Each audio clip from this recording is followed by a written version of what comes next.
Namaskar and a very good afternoon, distinguished speakers, team guests, participants, ladies and gentlemen.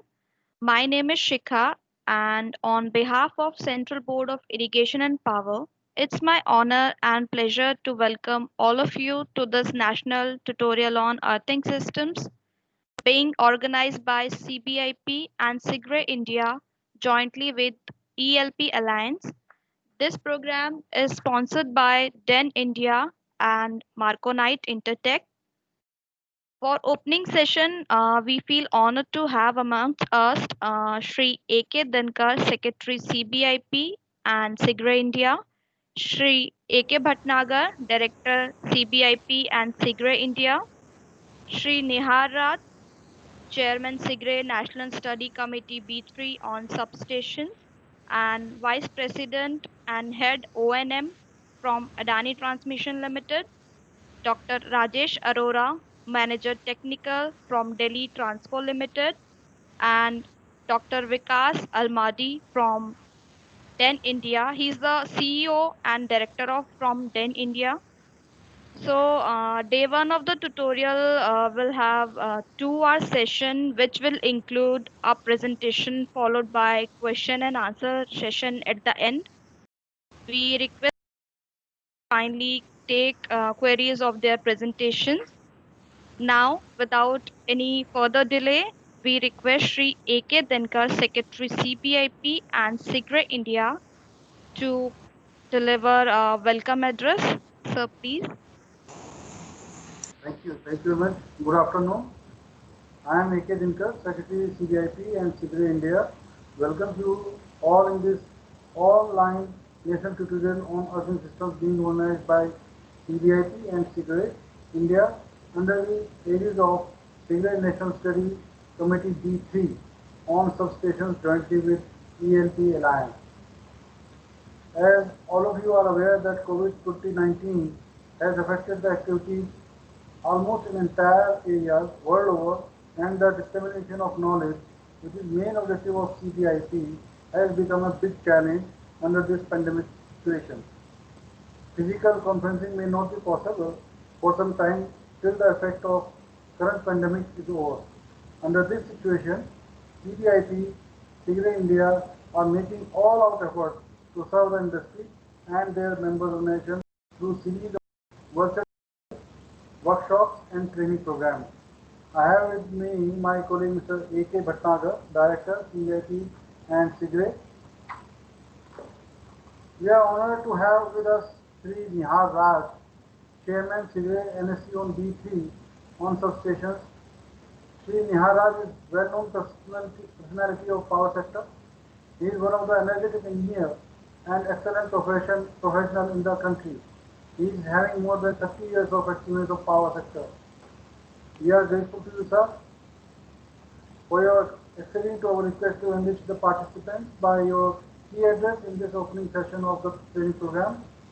I am sure we all are going to be benefited and will take advantage of his vast experience. We are honored to have also with us the eminent professionals as speaker, that is Dr. Rajesh Arora, BTech ME and PhD in Ground System Design, Manager, Delhi Transco Limited. Dr. Vikas Almadi, CEO and Director, DHL India. Ladies and gentlemen, both these experts are excellent professionals on the subject and having long experience on earthing systems. I am sure we all are going to benefit it and will take advantage of their expertise. Now, without taking much time, I request Ms. Shikha to take over for further the conduction of the program. Thank you. Thank you very much.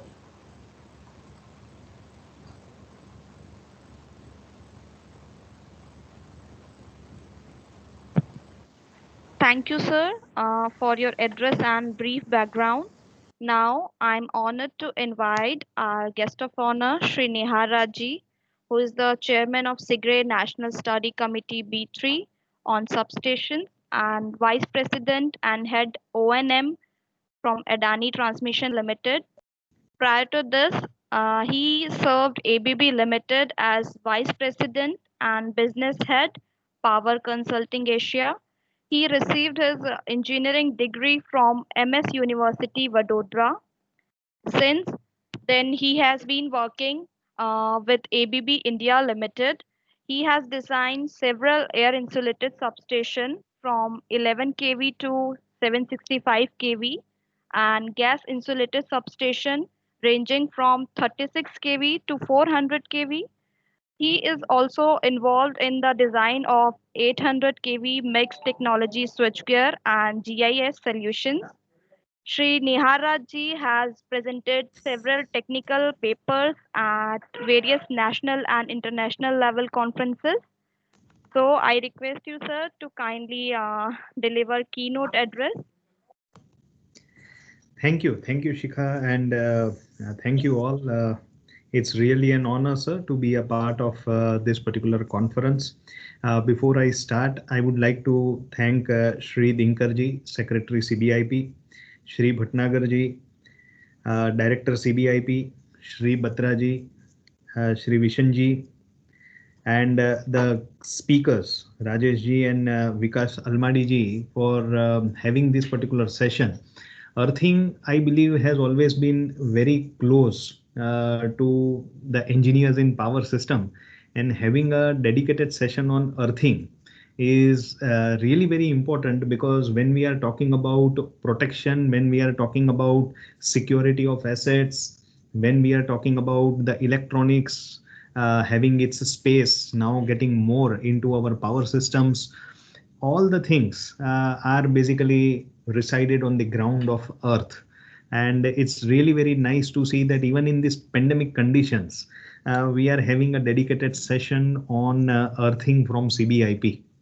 It has been my privilege always to be in part of the CBIP team, because I see the amount of knowledge that is getting disseminated, the amount of experience sharing that happens at the national level at CBIP is really immense.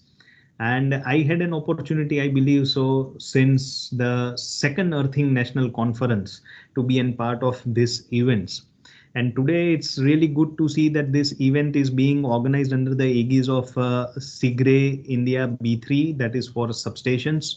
And I am sure that today the participants will really have a lot of discussions on a lot of topics which are going to be the key for having a secured and sustainable power systems in future.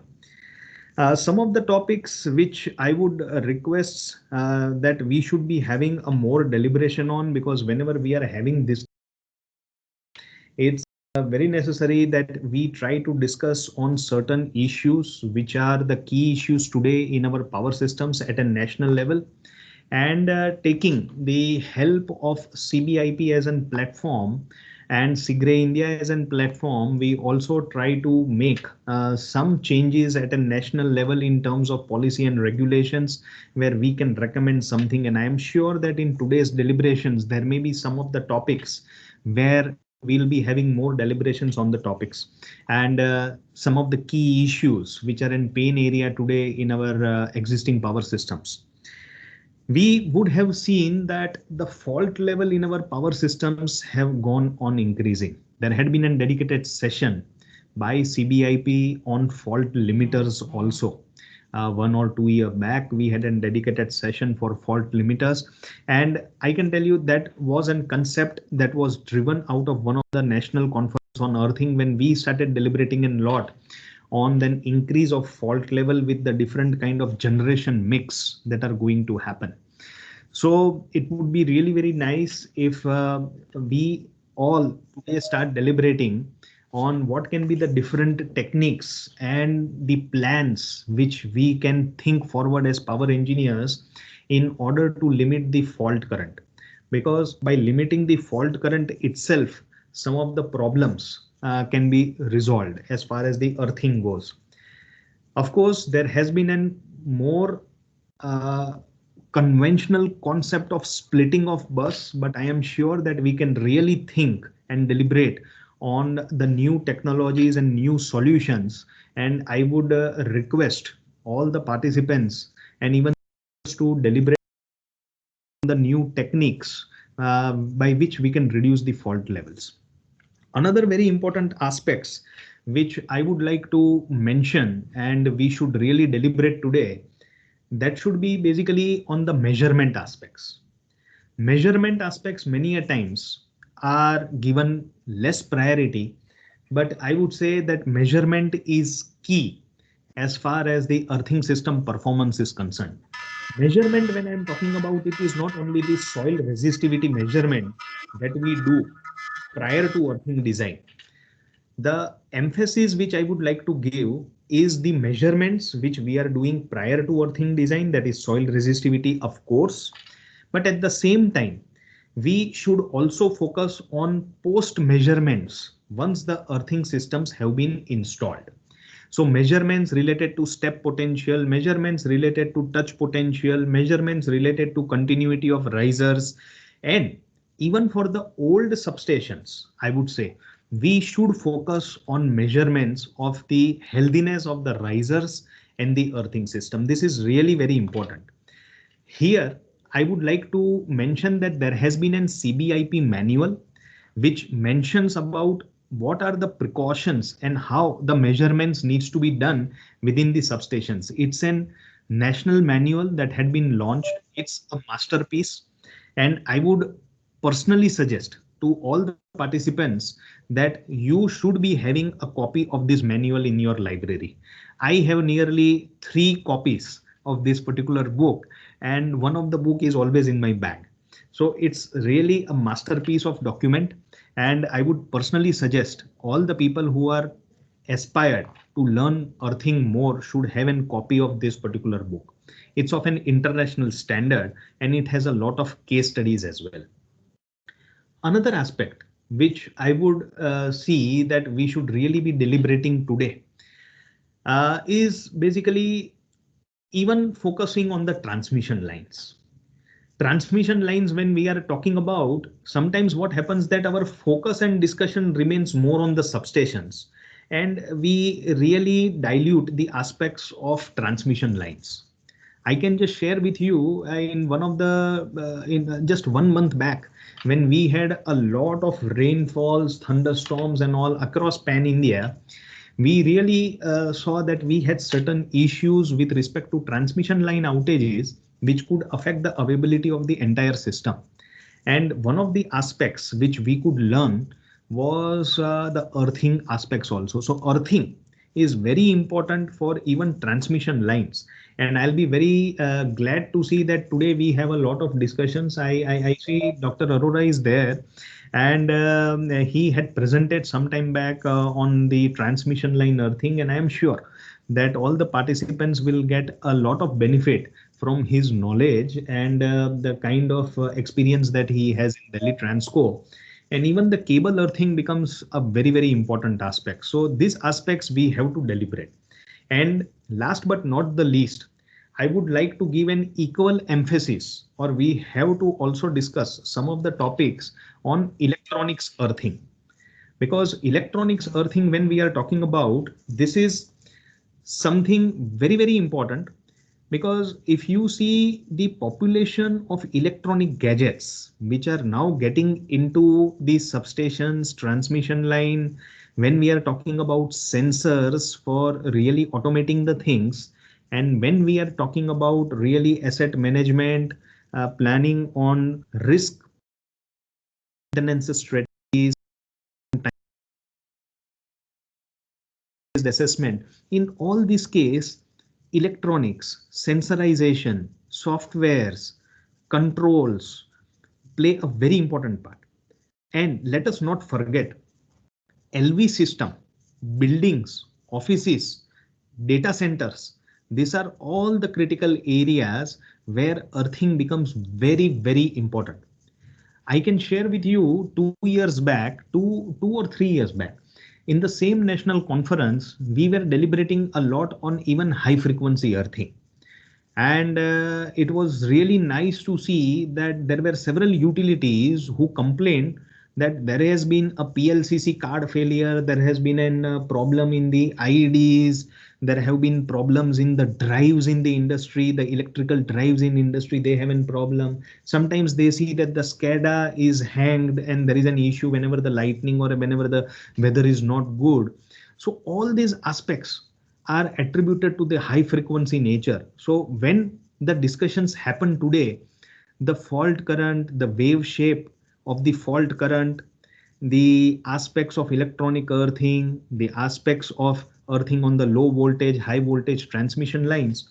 This is something which will be, I believe so, the key for all of us today attending this session to have some key takeaway and then really see how our Indian standards needs to really redefine themselves. Like there have been a lot of discussions and I will request CBIP once again that based on this events and based on this uh, training programs what we have, let us also once again make a request to Bureau of Indian Standards IS 3043, where certain concepts we need to really look upon and based on the recommendations that have been given in the CBIP manual on AC substation earthing, we should also try to incorporate some advanced techniques in IS 3043. To one of our experts in SIGRE during our international conferences, and now SIGRE has come up with a manual, a brochure, which talks upon designing the earthing system based on the probability of the fault current. So Australia had taken the lead, which I remember in 2018 when I was physically present at Paris. We had a discussion on that. And subsequent to that, early this year, there has been a launch of that particular book. There is also an interesting publication from SIGRE on the high frequency transient nature of earthing system. And via this workshop and this talk, I would also strongly recommend all the colleagues who are there attending this session today to even become a part of SIGRE, because once you become a part of SIGRE, it's really very important to see the amount of knowledge that you have an access to and the various utility problems which they have reported, what they have resolved and what are the kind of problem solving techniques that they have employed is really marvelous. There is a plethora of knowledge and SIGRE India is basically the platform through which you can get your memberships. And for me, being an SIGRE B3 chair, I would be really very happy to see more and more enrollments happening within the SIGRE body. And we have lot of good sessions under the aegis of SIGRE B3, not only in this year, but going forward year on year. And in every session and workshop, we discuss some live burning topics. We come up with some common resolution. And then after we try to present it to the board of standards or to the regulators based on the deliberations that are happening on SIGRE. So I'll not be taking now much time of yours because I see that there is very interesting sessions that are being planned by the SIGRE office bearers and the CBIP office bearers. They have really planned a very interesting session, and the 2 days are going to be a very interesting journey for you. And it would also be nice, I would request Bishanji and Batraji also to really have some of the Q&As where we can really formulate a sort of a knowledge bank. And then after within the SIGRE, we can SIGRE members, we can deliberate on some of the questions which are coming from these particular workshops also. So with this, I wish all the best to all the participants and speakers, and a special thank to SIGRE India and CBIP for making this particular moment the most memorable moment, because I have been attending the earthing conferences, I would say more than 12 or 13 as a SIGRE India member. And now I see it's as in SIGRE India chair for B3 This is really a very interesting moment for me. And I am sure that going forward, there will be a lot of interesting deliberations with which there will be a lot of value that every utility, every OEM is going to have, every consultants, every EPC contractors, they are all going to have a lot of learning from these sessions. So once again, I wish you all the best for these sessions. Thank you. Thank you, sir, for your very informative address. Thanks a lot. Now we start the tutorial, and I would like to introduce the first speaker of this tutorial, Dr. Rajesh Arora ji. He has obtained a BTech and Master of Engineering degrees in Electrical Engineering from Delhi College of Engineering and University of Delhi. He completed his PhD in Grounding System Designs from UPES Dehradun. He is also certified energy manager and auditor. He has worked in 400 kV and 220 kV substations for more than 14 years in Delhi Transco Limited. He has also worked as Deputy Director Transmission and Distribution in Delhi Electricity Regulatory Commission for 3.5 years. He has also rendered his service in SLDC of DTL. Also, presently, he is working in the D&E department of DTL as Manager Technical. His research interests include high voltage technology, grounding earthing system designs of power system, protection system, computer application in system, power transmission and distribution designing, regulatory business and affairs, etc. He has presented his papers in national and international seminars and written many articles for many leading magazines of India. So I request Arora ji to kindly start with your presentation now.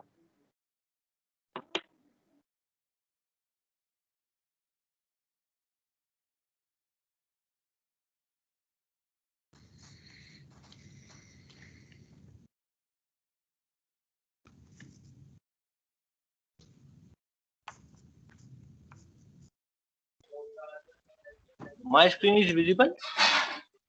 Yes, sir. Okay.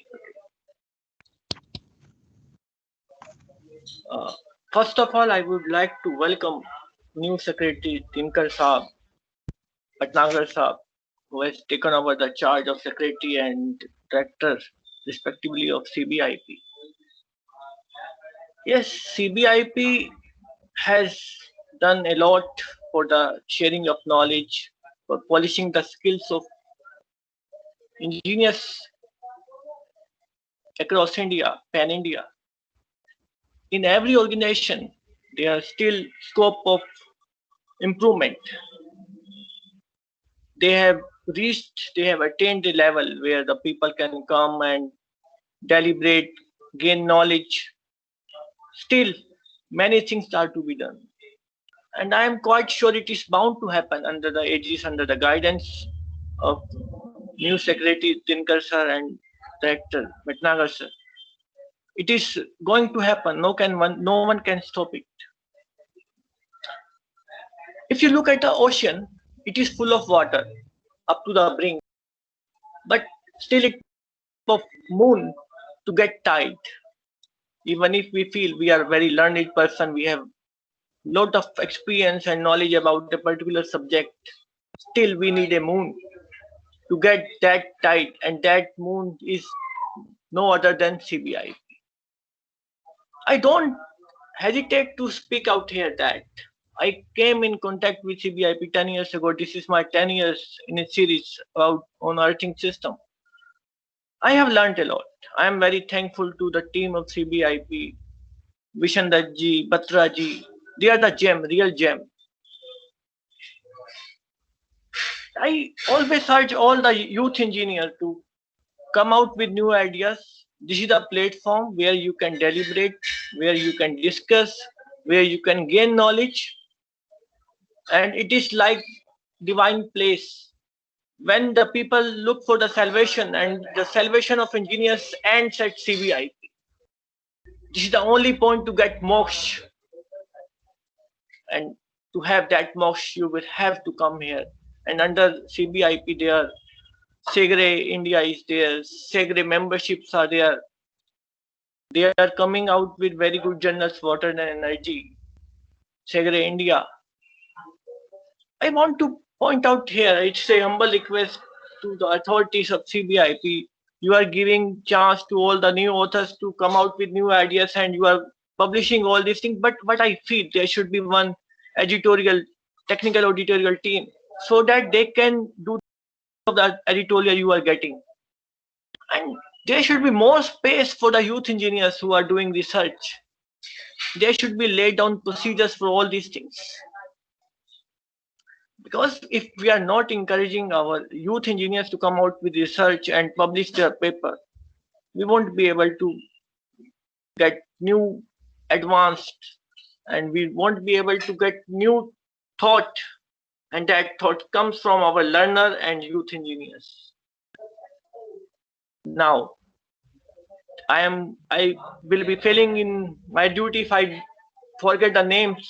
Nihar sir, who is a role model for our youth engineers, I have been working with him for many years. I have seen his presentation. I have learned a lot. Because when you are starting learning from presentations of other, that means that presentation has some worth, and that worth was there in the Nihara sir. Because sir, he's a very good human being, good friend of mine, positive thinker, a good human being. I am quite happy to be connected with you. All respected participants who have come across Pan India, I welcome on behalf of myself as well as on behalf of CBIP, and I assure you one thing, all the topics stated by Nihar sir will be covered, and the moment I finish my presentation, you will be able to get answers of many questions that are jumping in your stomach as well as in your mind. And thank you CBIP and everyone for giving me this platform. It's a divine platform, I repeat, and everyone should take benefit of that. And I always start my presentation with few lines, and I am going to start with that. In my life, I am thankful to Almighty, my family, stalwarts like Vahi Saab, Murti Saab, Apau sir, and Vikas sir, Sanjeev Banerjee, Dr. IPS Paul, Rajamani sir, Gopa sir. And this is a journey I have started, and every journey starts with a single step. It's a journey to understand what we don't understand with little bit of understanding we have. And the topic chosen and given to me is fundamentals and designing of earthing system. Let's start a journey.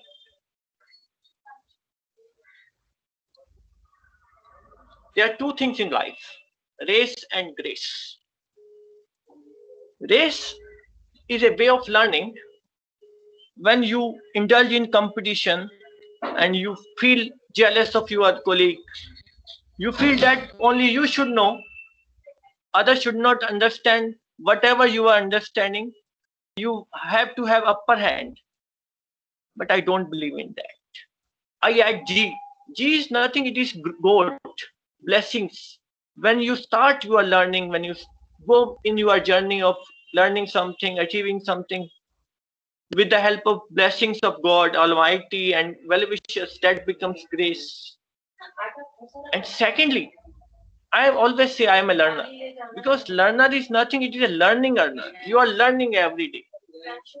And there is no word like expert. Expert is having experience in a repetition of tasks. When you talk about expert in earthing system, that means when you have experience in earth resistivity or resistance testing, you become a little bit expert in the earthing system. When we talk about earthing system, many confusions are there.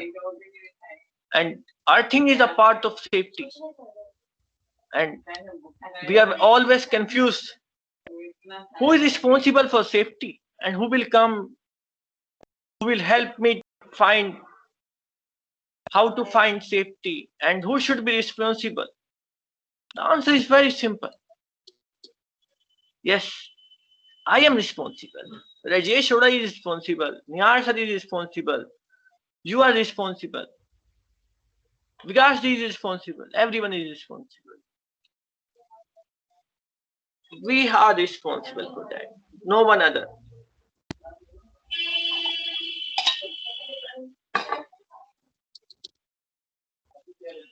Coming back to the subject. Grounding or earth. It is a conducting connection, whether it may be intentional or accidental, by which an electric circuit or equipment is connected to the earth or some conducting body that may serve as the earth. And it provides a path for the flow of current into the earth when it becomes a part of complete electric circuit. When we say intentional grounding, that is basically system grounding. And system grounding again subdivided into 4 or 5 parts. Solid grounded system, resistance grounded system, reactance grounded system, resistance and variable reactance grounded system. These are the basic to understand what grounding is.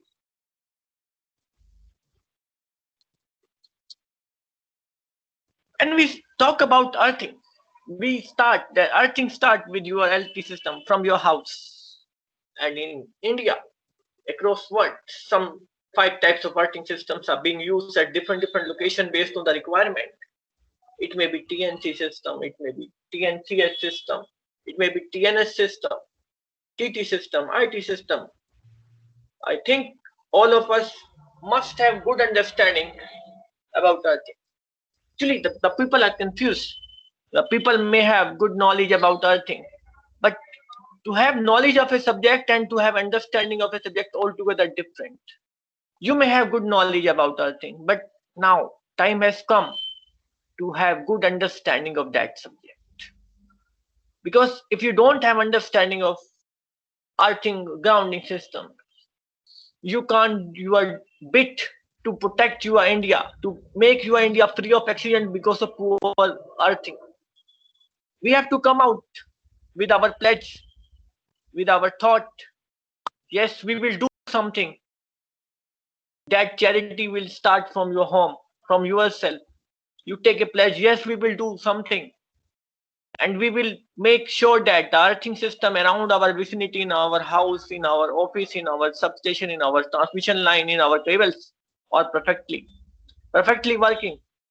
We have to check healthiness also. Measurement, yes, as stated by Nihar, is very important at the beginning, after completion of projects, and as a condition monitoring. It is required. Every time we have to do it. Only then we can achieve the target of accident-free India because of poor earth. When we talk about safety, it is very important, pertinent to understand that impact of current. If you look at that picture, 9 to 25 give you pain and it's become hard to let go. Let go is nothing, it is a capability of a kind of grip you have. If it is allowing you to let go, that means that you can get out of that conductor you are in touch accidentally. But the moment you cross 25, that becomes fatal. After 25 to 60 milliamperes, the muscular contraction starts, and 60 to 100 milliampere, the ventricular fibrillation, that is nothing, the rest of heart happens. Maximum body current that any body of a person, human body can tolerate is 116 milliampere divided by root 2. Root T is nothing, is that time duration in second. Accordingly, if it is 1 second, you can see you can tolerate 0.116 ampere, that is 116 milliampere. And if your body, it is for body weight of 50, if you consider it is for 70, it becomes 156 or like that. Every time to understand, to have more understanding about earthing, you will have to go through the Cbip Manual 339, IS code 3043, IEEE 8081, IEEE 1100, because all these are Bible. If you don't read the Bible and you want to be a priest, not possible. If you really want to understand, you want to be a good priest, learner, expert, you will have to read it. The moment you start reading all these Bibles, definitely you will have better understanding. You have knowledge. I don't say all electrical engineers have good knowledge about earthing, but understanding is different. Try to get understanding of the subject. When we come across earthing or grounding, many questions start jumping in our mind. It is in our stomach. It is in our thought. We try to find out that answer. The most probable questions that comes are what is the fault current and what is the grounding? What is the purpose of grounding? And how to design? When I am talking about grounding design, what should be a type of conductor? What should be the area of cross section? What should total length? What is tolerable step and touch potential? What is the attainable step and touch potential? And how to check my design? And apart from that, as a general human being, as a general youth engineer, when you come out of your college and you get a job, even if you don't get a job, some questions that are in your minds are: what is the basic difference between earthing and grounding? What are the different standards I should follow? What is the importance? What is GPR? What is earth surface potential? What is the purpose of gravel? What is step and touch potential? What is significance of that fault level? And how to measure the resistivity? When to measure it? What is the significance of one location, one earthing? How to decide the size of conductor? How to decide spacing of earth mat? What should be the split factor? What is the method of grounding of transmission system? What is the grounding of grounding systems and sheath grounding methods, cross bonding methods of cables? What is chemical grounding concepts? Should I go for that or not? How to ground my LA, my power transformer, my CVT? Why bonding is required? What is difference between bonding and grounding? What is conspicuous separation and distinct word? What is the meaning of electricity? That measuring relating to safety and electric supply. CA code 2010. What are the provisions? What are the provisions in IS 3040? What are the provisions stipulated in IS 732? Which standard should I follow? How to follow it? What is temporary earthing? What is VFTO? What is the effective and dedicated ground current? Many questions are there. Need answer. And I am here to answer all these questions. Don't hesitate. At the end of my presentation, you will have full chance to ask as many questions you can. And I promise, even if I am not able to answer, I will reply through mail. Very first misconcept, the people are confused of what is earthing and what is grounding. And this picture, if you look at here, will give you idea. Grounding is for American people and earthing is for British and Indian people, Asian people.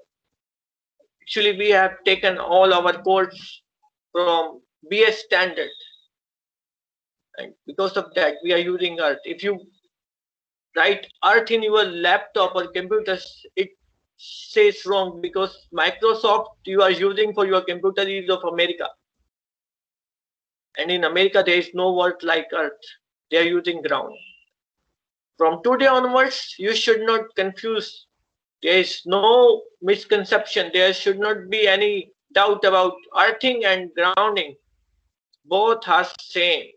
And very first third page of IS 3043 2018 clearly say in this code the term earthing and grounding should be used synonymously. There is no difference.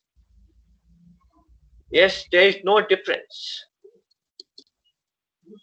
Second important thing I have practiced especially for my youth engineers, we are usually confused about earth definition, how to get. There is one site that is called Electropedia. That site provides all the definitions related to your safety. With the help of that site, Electropedia, you can understand what grounding, earthing, safety, equipotentiality, bonding, you can read it. You can get better idea, you can have good understanding, and always refer that Electropedia site. What are the main Bibles you must follow, and you must have copy of at least publication 339 of CBIP. I also keep like Nihara sir in my bag. I have two copies. One is at home, one is in my bag, and I sometimes I keep third copy in the office. So these are the Bible. Every time you read, you start reading between the lines. Every paragraph gives you different meanings every time you read that paragraph. And it is my personal experience for last 10 years. I have been reading that all these 5 guides, and every time I read, I get new idea and come out with new idea that gives me strength.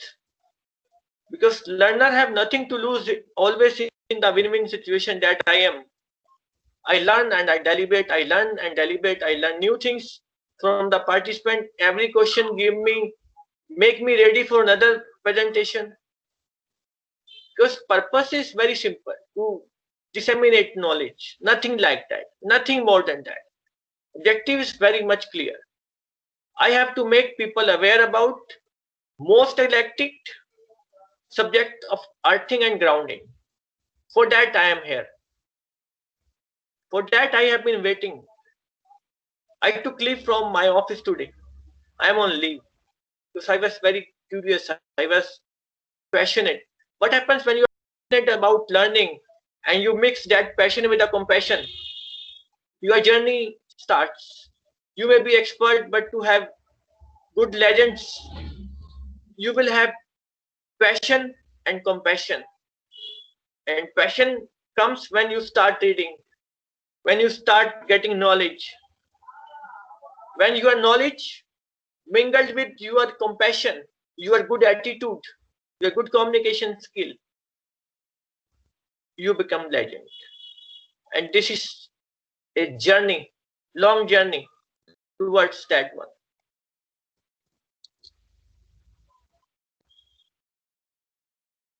Answers to the question why I am here, why earthing and grounding. And I request everyone to keep that 7 important point in their mind. These are the only reasons for talking about earthing and grounding. Nothing is beyond that. First of all, you need a dedicated path or efficient or effective path up to the source when the fault happens. It's your duty as electrical engineers to provide that path. You have to limit the potential of healthy phase voltage during SLG. That is called coefficient of grounding. Earth fault factor. I am going to discuss that thing also. You have to avoid arcing ground, especially for the distribution system. And you have to provide equipotential around the substation. And that will definitely limit your touch and step potential within the tolerable limits. You need it for the proper functioning of protection system under fault condition, because to sense fault by your relays, you need sufficient amount of current, and that is possible when your earthing system is good and you are providing good earthing system. Only then you can be sure that yes, your protection system will work. At the same time, you have to take care of the thermal distress or stress on the equipment. That may cause fire hazard.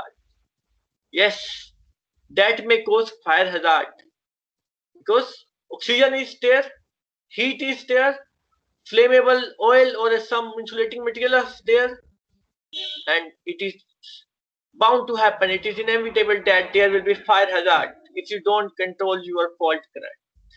If you don't isolate your system within permissible time.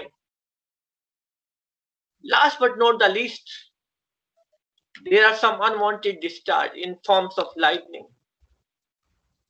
That lightning discharge don't need powers, but that need to be discharged to the earth. They also create earth surface potential. They also create touch potential, step potential, and recently many people have died because of that lightning. And Vikas sir is here. He will be talking about this aspect at length, even in more professional way that I am talking right now on earthing. On lightning, he will be giving that lecture.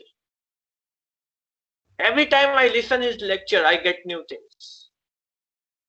Hats off. Coefficient of grounding. What happens if you are not providing grounding? The coefficient of grounding plays very important role. It is nothing, it is the phase to line, phase to earth volt to the ratio of the line voltage during the fault. If coefficient of grounding is good, it is 0.8. That denotes effective grounding system. When it is not effective grounding systems, that figure may touch 1.73 depicted here, and that becomes very difficult. That is kind of hazard. Your insulation is not ready to take care of that stress that may happen because of that voltage stress, and because of arcing ground and because of that phenomena, sometimes the voltage may go up to 6 times higher than the rated voltage. All this plays very important role. We are in a country where we have to be very economical, we have to be cost effective, we have to take care of the insulation level, we have to take the cost of the insulation, and considering all these factors, earthing is very important. Whenever fault happens, it has to go back to the source, and you need efficient, effective, or the best one, dedicated earth parts to the source.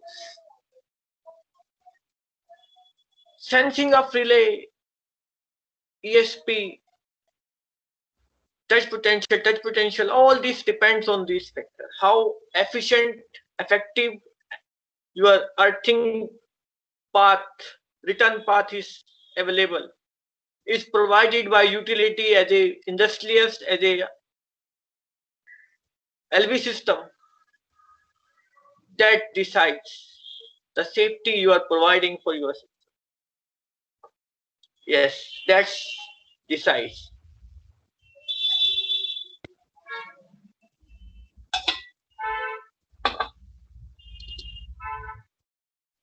You can find that analogy video I have given on the LinkedIn also. And that idea came to my mind when I was stuck in traffic and one ambulance was giving horn and people were not ready to give part to that ambulance. And I was worried about patient. If you don't give right path to the ambulance to reach to the hospital in minimum time, definitely the patient will die. Similarly, you have to give path, efficient, effective, or dedicated path to your costly equipments to protect living stock in and around the substations and transmission lines. please provide parts so that you can save them. Otherwise, the patient will die, living stock will die, and your equipment will damage. No one can stop. No one can stop that hazard.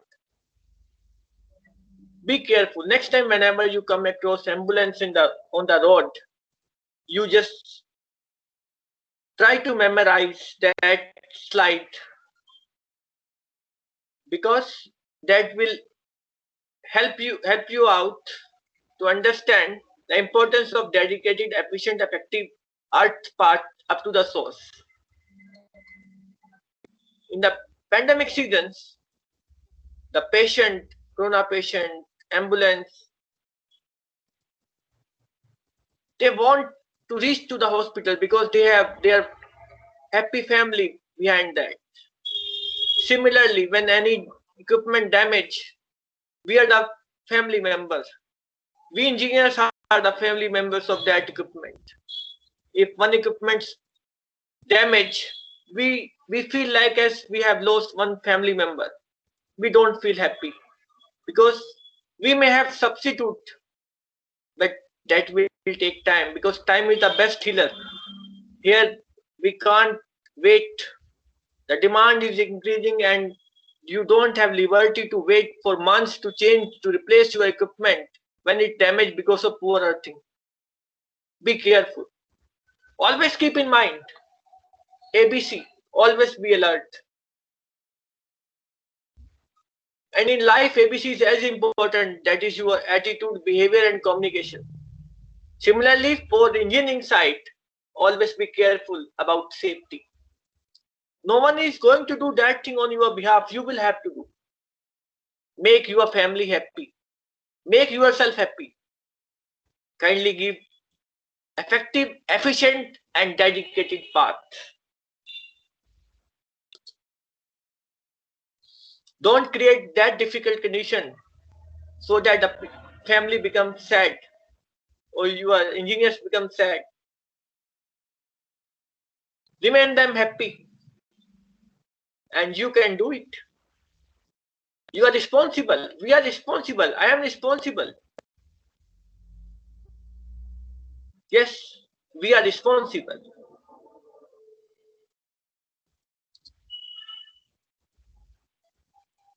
How to provide that effective, efficient,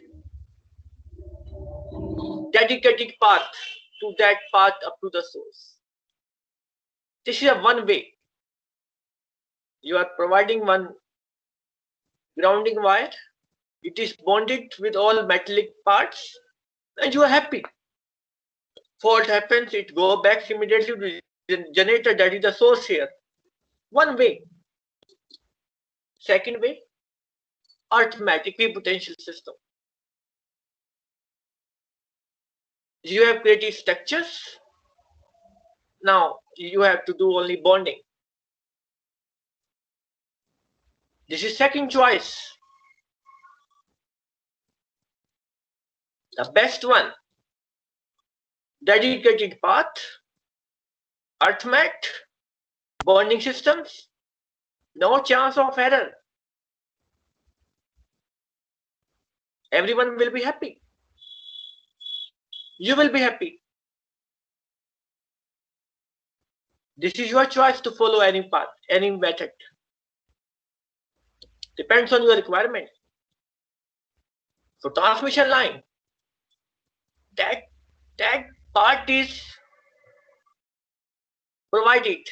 That path is provided by that protective conductor at the top of the tower.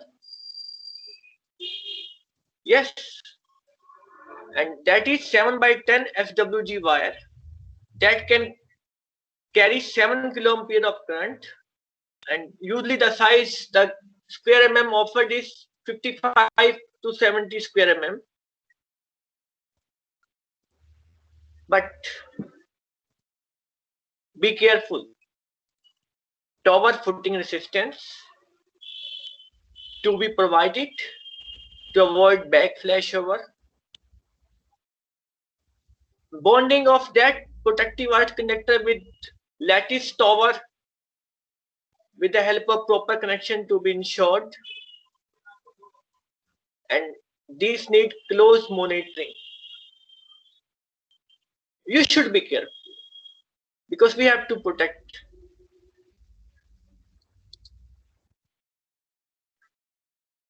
Insulation requirement, I have already mentioned COG, coefficient of grounding. I am trying to depict same thing that is called insulation grounding with this picture. If you look at that picture, there are two in one. It is good grounded system, and in second there is no grounded system. When there is no grounded system, the voltage of faulty phase won't be at the ground level, it will rise, and that is very dangerous condition. And insulation requirement in that case will be more.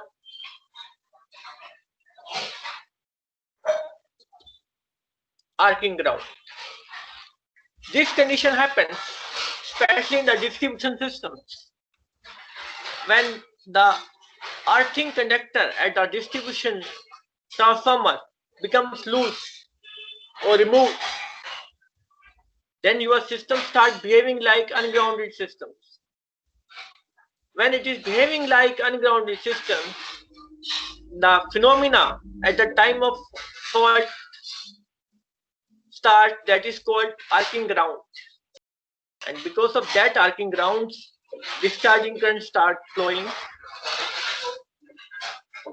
The voltage of healthy phases start rising and your gadgets start damaging, and you get the news in the newspaper next day that in particular locality all gadgets burn out for the reasons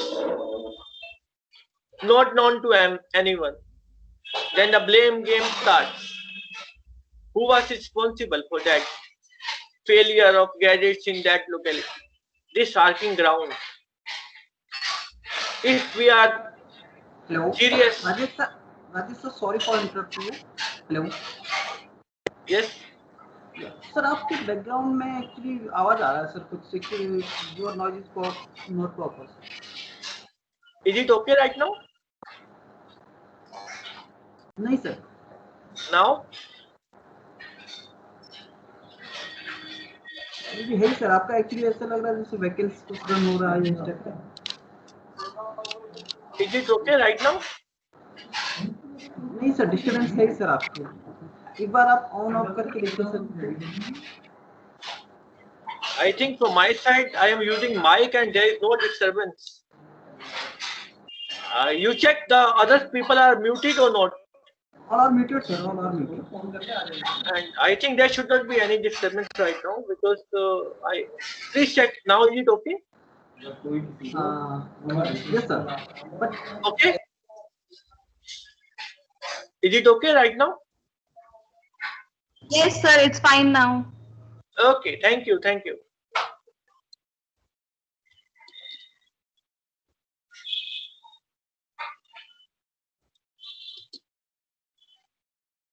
I think there is some problem from your end. I am not able to move my screen.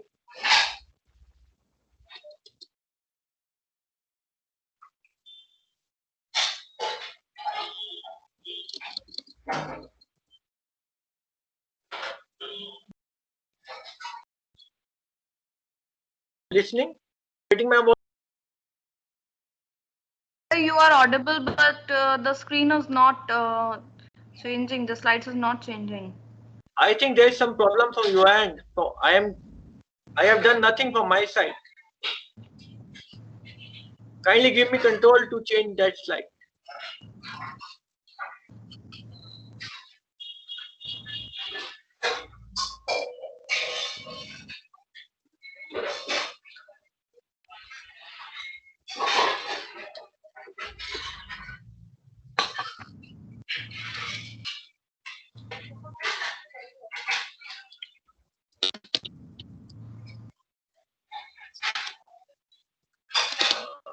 Again, I am going to share.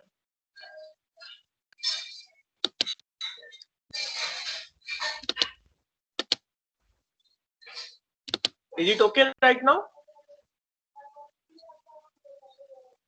Now, Is it okay? Yes. Yes, sir. Yes, sir. Okay.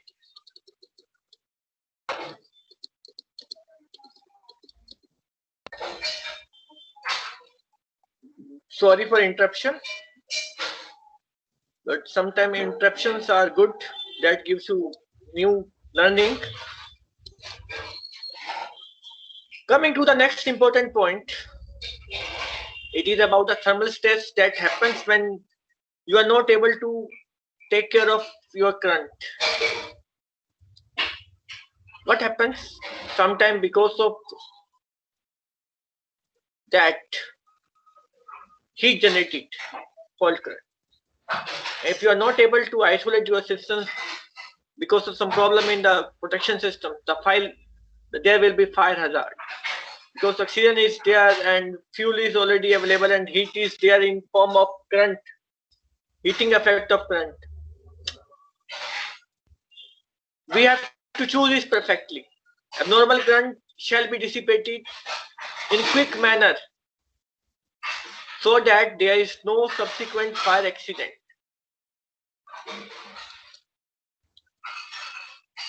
Very important, apart from fire, shock hazard. The people are getting shock and 30 people are being killed because of electrocution in India. Very serious issue to ponder upon. And that can be avoided by providing proper earthing or grounding. People are about earth surface potential. The people don't understand why this step potential is happening or touch potential are happening in the vicinity. It is depicted by that picture. Whenever the fault current starts flowing through any electrode or any metal part, the moment it enters into the soil,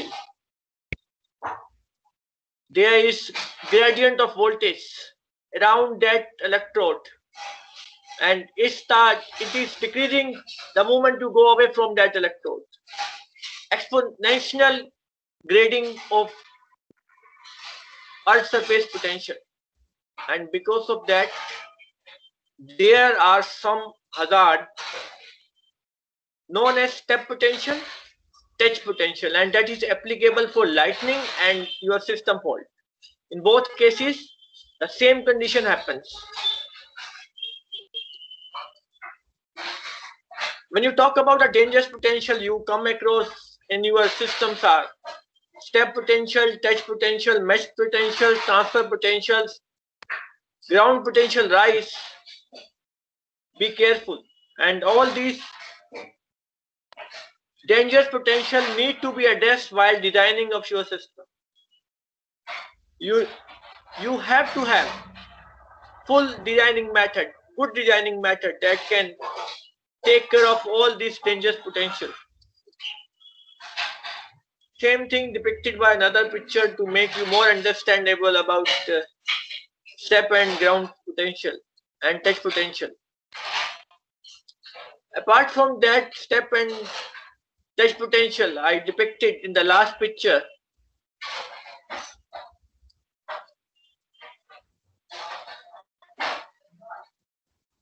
one more phenomena that is to be taken care is called typical metal to metal touch voltage.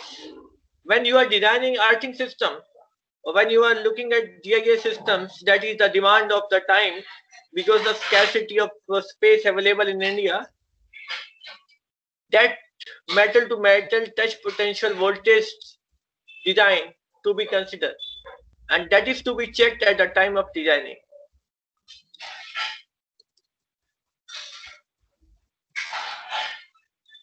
Apart from that, another thing that need attention or proper grounding is lightning attack.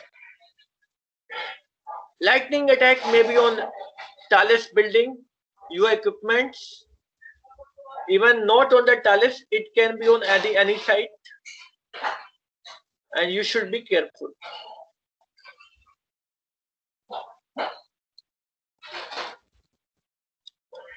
This is the impact depicted by that lightning discharge. It may ruin your building, your equipment. It may convert your equipment into fire.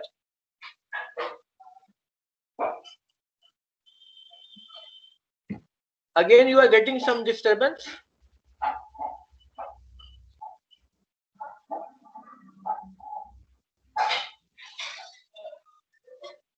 Uttamji, I got your message. You are getting some disturbance from my background.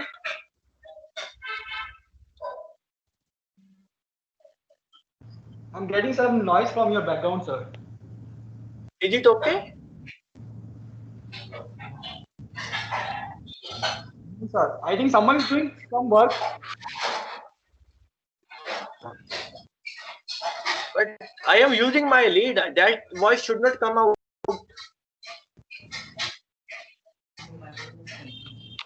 Okay, just give me a minute.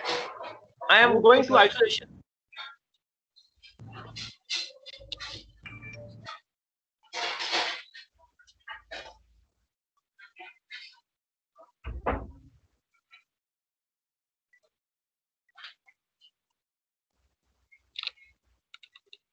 Is it okay right now? I have come out to another place. Fine, sir, it's fine. It's quite fine. Okay. Sorry for interruption, participants.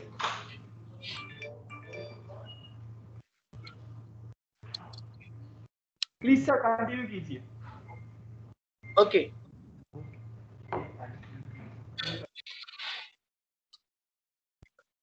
Similarly, you have to provide protection against lighting for your buildings apart from substation equipments, and that is done by the picture shown on the slide. And very important concept is the Faraday's cage effect. If you are using that effect, you are not going to get any kind of shock or effect. You are going to be affected by any discharge happening around, and that concept is used for lightning protection in many big buildings. This is a picture I have taken from internet. What is the actual concept of shock? Why you are getting shocks and that bird is not getting shocked. Sometimes getting ground may put you in dangers. That is shown by darting because you are getting complete path, and you should be very much careful. That is not important. Important is you have to control the flow path through your body, and that should not be more than 30 milliamperes in any case, and that can be ensured with the help of good dedicated earth path. If you look at this picture, earth is there, but that is not dedicated earth path. The person is getting shocked because the amount of that current is the voltage across that foot, and that his hand is small because that resistance is quite high, and because of that high resistance, the people are getting shocked.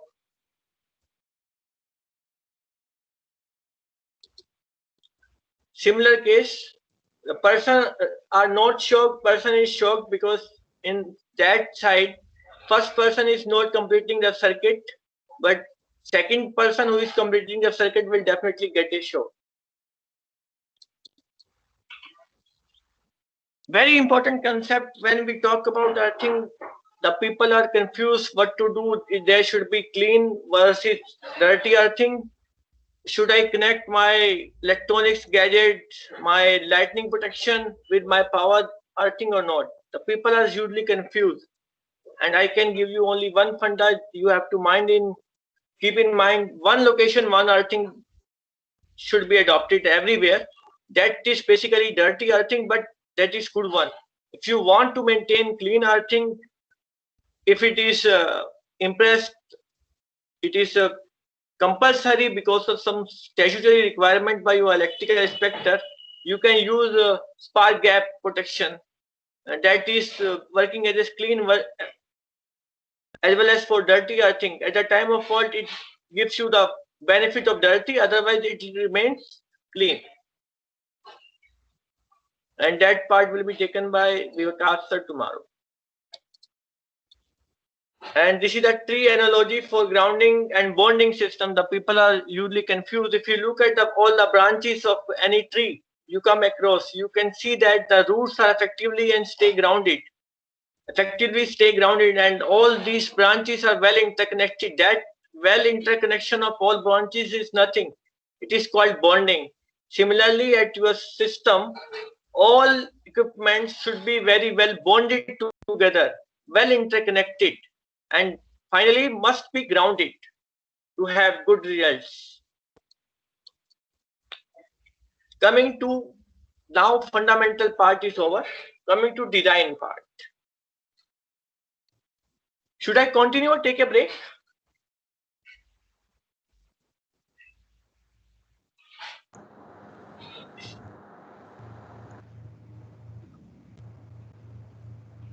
So you may continue. Okay. Now, when you have to design, you are designing grounding system, earthing system. These 5 aspects should be in your mind.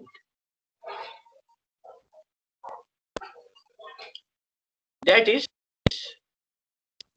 that designing start with the very first aspect, very important aspect, that is the measurement of resistivity.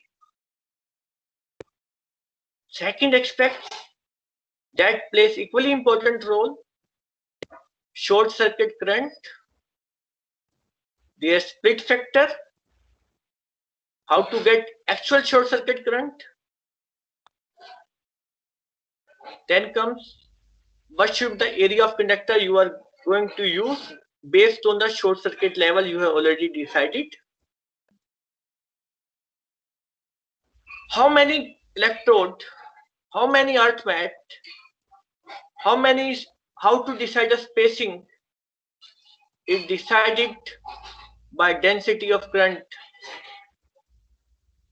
that is allowed to flow. Then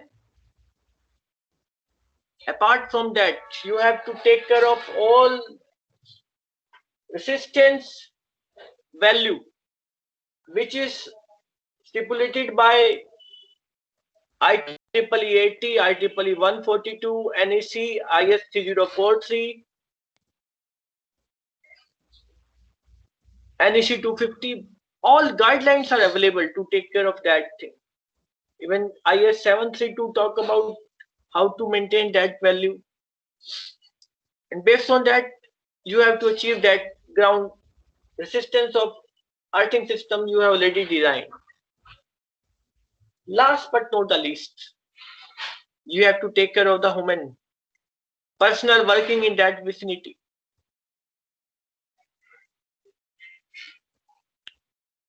And you have to maintain, you have to achieve GPR, tolerable touch and step potential, to a allowed permissible value. Only then you can say your design is okay.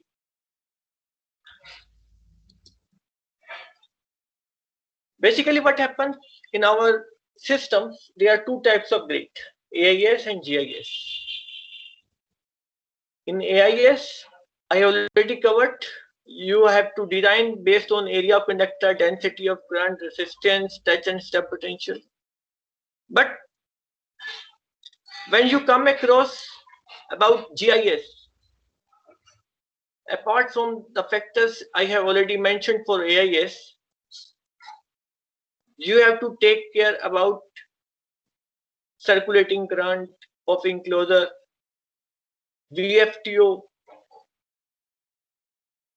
metal to metal touch voltage. All these transients need attention.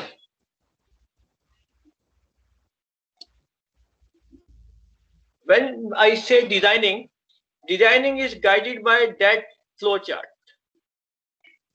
And you can go through that flow chart in IEEE 80 2013. It says in step number 1, the field data is required. It means you have to measure the resistivity, you must have knowledge about the fault level, then you decide conductor size, then you calculate the permissible allowed touch and step potential. Then you go for the initial design, You check the resistance, whether are you going to achieve. Accordingly, if you are not achieving the values, you have to change your design, modify it. And finally, you have to check your design. The important thing is that we are paying so much attention for designing, but at the end of the project, when it comes for the validation of the your design, many people and most of the utilities are not doing that validation test.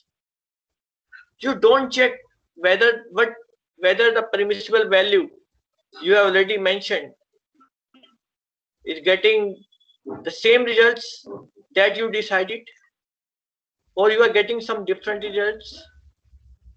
Is there any need to change the design, or you can go with that design? All these things need proper attention.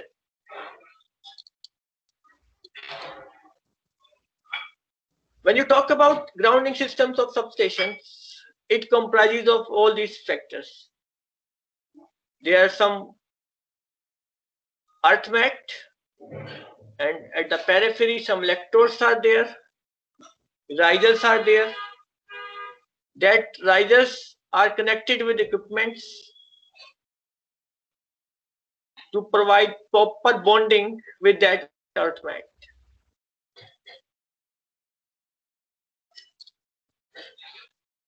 And when you talk about resistivity for your projects, and you usually come across these 6 types of soil in India: alluvial, black, red, laterite, mountain, desert, and all these soil have typical resistivity, and I have shown the regions of that types of soil available in India.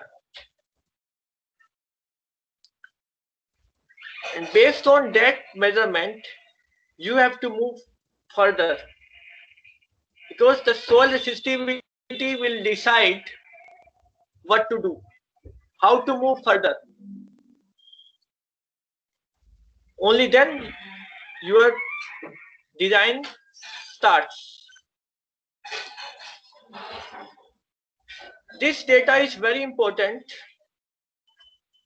because it will help you to identify or location, depth of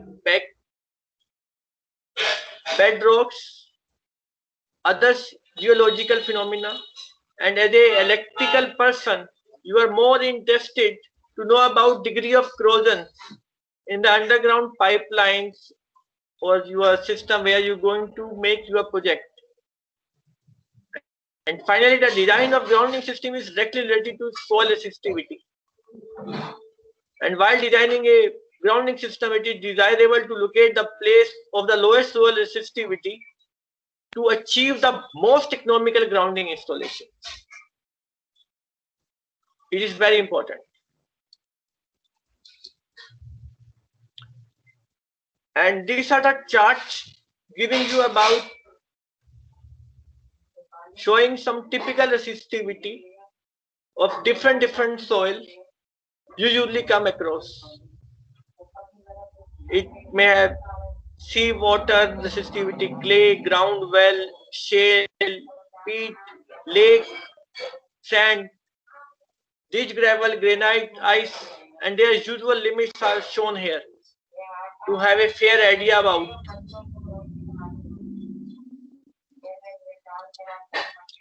And what are the main factors that affects that soil resistivity? Is the presence of conducting salts, moisture content, temperature, and level of compaction. And when any project starts, we have to be very careful. And this is the very first step for any projects that start with accurate measurement of soil resistivity, because your final designs revolves around the values recorded during that measurement only.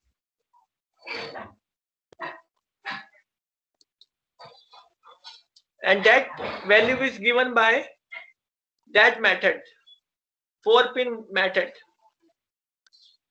and that is 4-point Wenner method if you look at that figure, 4 probes are used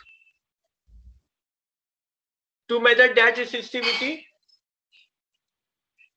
and that probes are spaced at equal distance, and that values are recorded.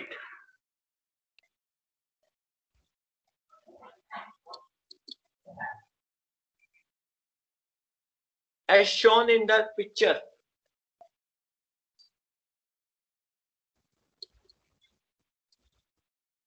It has 2 probes, C1, C2, V1, V2. And sometimes if you are not getting the proper space, you have another choice that is called Schlumberger method. That is different options available. The only difference is that here all electrodes probes are not spaced at equal distance. You vary the space of V1, V2. And accordingly, the formula to calculate, to measure the resistivity changes. And when you have particular locations, how to do, where to do that measurement becomes very important. Suppose you have this kind of square kind of plot where you are going to construct GIS or AIS system. That should be the method. This is one of the good way. You must have measurement of 5 different locations. Or you can go for the polar method.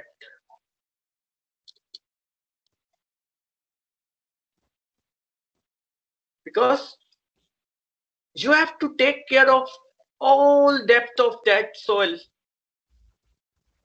in and around your project's area to design, to get proper value of the resistivity that is going to be used in your design. If you do any mistakes at the beginning, no one can change it after completion of your design. This is the area where that needs more attention than any other attention. This is the beginning of project.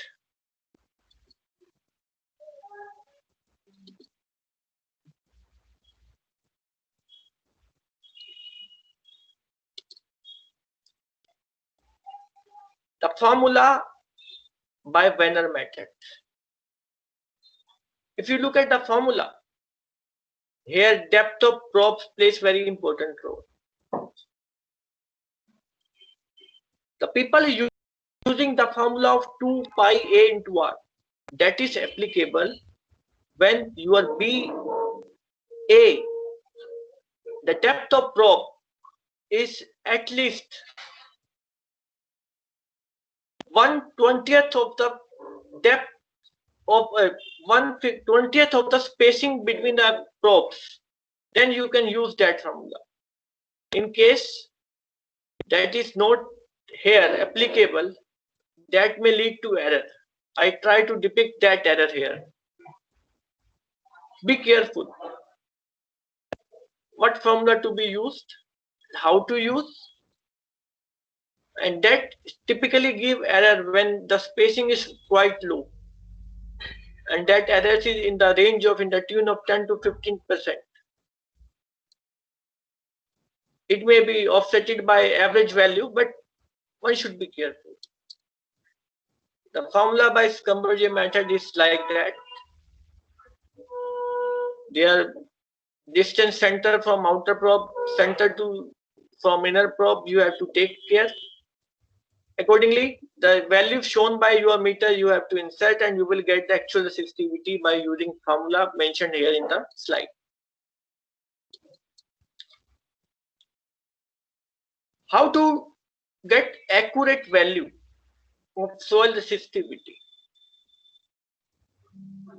It is my personal experience. There should be at least 7 to 8 readings in every direction, and we must go up to 15 meter of spacing to get a fairly good idea about the average resistivity if you are using the average value. If you are not going for the soil model, then this much readings and spacings are required. And another good method, instead of going for the average, you may use polar method also. That is another way of calculating, taking care of the average of all depth, all spacing of your project area.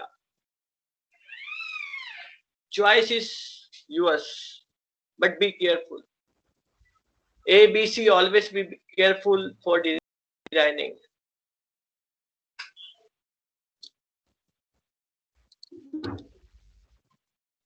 What happens when you get these values? Based on these values, you have two methods with you. In one method, you can take average of all the values you have already recorded, or you can take average of the maximum or the minimum value, or you can go for the modeling. And modeling is possible with the help of software or some programming. In modeling, again, you have two choice, two-layer model or multi-layer model. And based on your requirement, you can choose any one.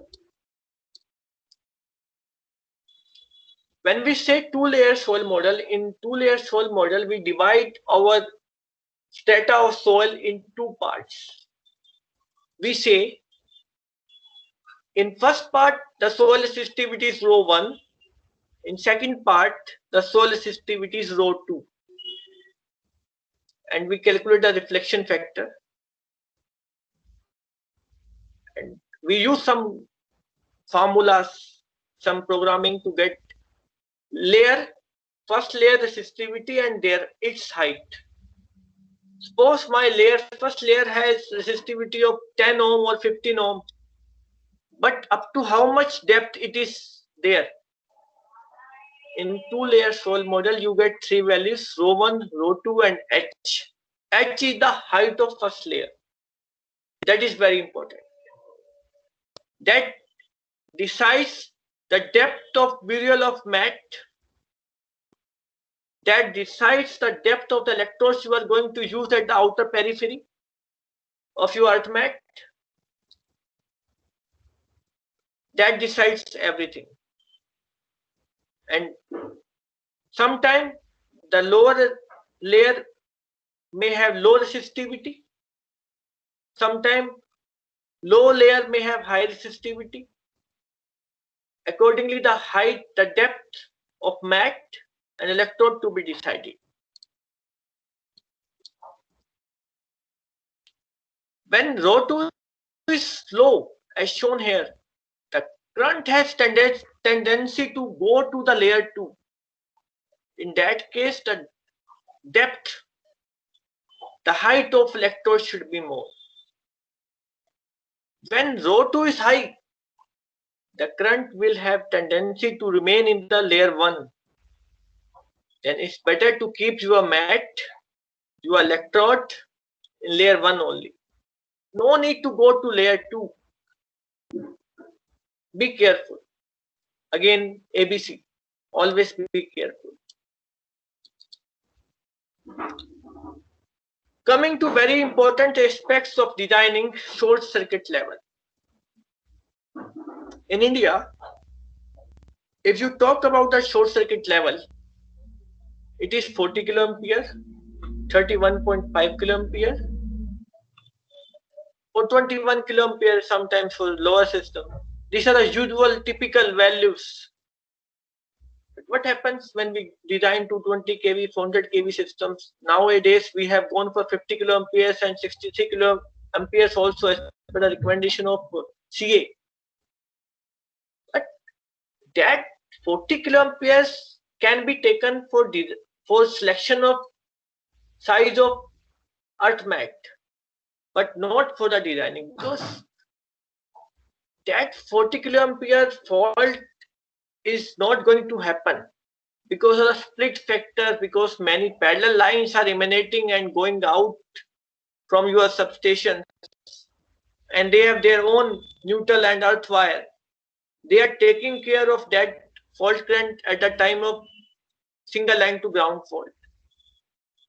By giving proper consideration and attention to that split factor in the systems, you can get accurate value of short circuit, and you can optimize your design, and you can get the adequate, perfect and efficient earthing design of that particular location. Similarly, when it comes for the distribution side, you don't have other way. You don't know the actual source. The way of designing that systems is very different. You take short circuit level on the LV side of your transformer. If you look at the pictures for 990 kVA size of transformer that is very popular in distribution side, that fault levels comes to be 26.59 kiloampere. The important point to be discussed, to be mentioned here is that that is possible when that 990 kV transformer is directly connected to transformer, your generator. But in actual real-time situation, that is not connected to your generator. Generator is far away from your location, and in between so many transmission and sub-transmission elements are there. They are contributing their impedance, and when all these impedance comes in the pictures, your actual fault levels decrease drastically. Now, fault current versus the grid current. When fault happens, some current fall through grid and some current flow through your earth mat. The current that is entering into your earth mat is the actual grid current, and you have to calculate your design. That is called actual attainable touch potential and step potential, to be determined, to be decided by that IG, not by IF. IF plays roles for deciding the size of conductor you are going to use. After that, its roles finish. Then rows of split factors comes, but in most of the design, in 80%, 90% designs, we are not using split factor. One reason we don't have actual data available with us, because to calculate that split factor, it's a cumbersome job because it involves so many knowledge of so many parameters you need.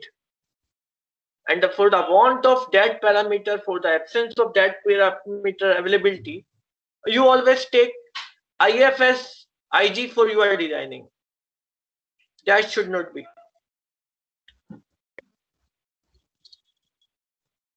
To understand the impact, you can see that picture. Here the fault happens within the substations, and the moment fault happens, it takes help of that earth mat and go back to source. The source here is generator. It is a case of generating station where one generator is there and step up transformer is there, that is stepping up your generated 11 kV or 22 kV to higher voltage. In that case, IG is 0. No current is flowing through soil, general mass of earth. But we are confused. We assume that IF will flow, and we consider, because that IF that has you have come across during the fault will take path of the earth mat, and earth mat is already providing equipotential zone. And when equipotential is there, I show that thing, the case of that bird sitting on your top of the wire is not getting shown. Similarly, you are not going to get any kind of hazard, whether it's touch potential or step potential. Different case where happens on the secondary side of transformer, and that is contributed by line also, and it is going back to some source. One part is going to the top of that earth wire. Second way to go back to the source is your earth mat. From earth mat it is connected to your general mass of earth. In that case your Ig comes in the picture. And that is nothing, it is the difference of your fault current minus the current already has gone back to your top of ground wire, overhead ground wire. That is the value you have to consider while designing your grid. Typical third examples I have taken from IEEE 80, you can go through that.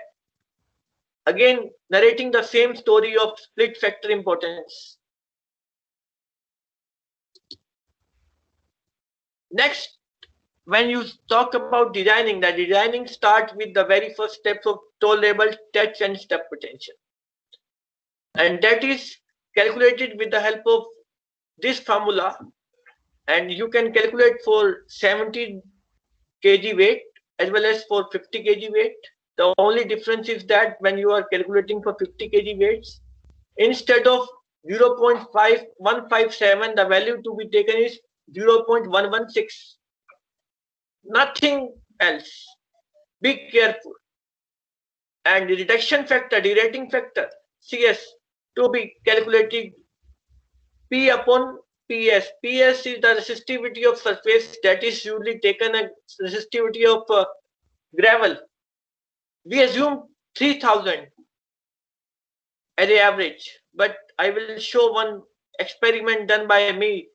It go up to even 20, 25, depends on the condition. And in the good condition, it may touch 10,000 also. Depends on the size, many factors are there. Gravel are always used in the switchyard to reduce step and touch potential depicted by the last formula, to take care of the oil leakages, to eliminate growth of small weeds, working condition to make it better, to protect against wildlife and the snakes. I hope I have answered that queries usually I come across in all the seminars, and I hope I answered all the 5 reasons here.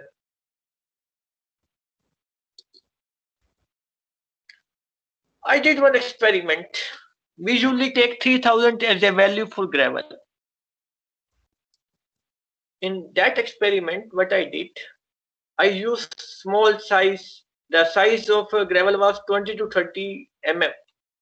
I filled in a container and I allow some DC or AC current to flow. And I measure the resistivity based on the formula. If it was dry, I got 80,000. When I deposited some sand, it became 34,000. With some grass, it came down to 12,000. When I add some moisture, it was 2476, and when I created manually acid rain, the value was only 17. Now you can see, every time we are taking average of 3000 for designing, are we maintaining that value? Are we paying some attention to maintain that value? I think we are not. We have to give it. We have to make people understand the importance of all these things. Don't take everything for granted. Everything plays very important role in the designing of earthing system. No aspect can be ignored. Again, ABC, always be careful.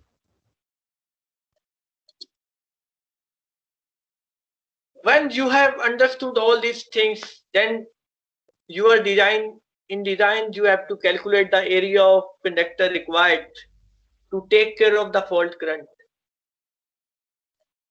Here is the I itself is the fault current, not the grid current. We always take margin. And if you take 40 kiloampere of fault and average resistivity of 30 to 50, the required size comes in the range of 40 to 400 to 500 square mm. And if you take margin of 30%, that then around 600 something.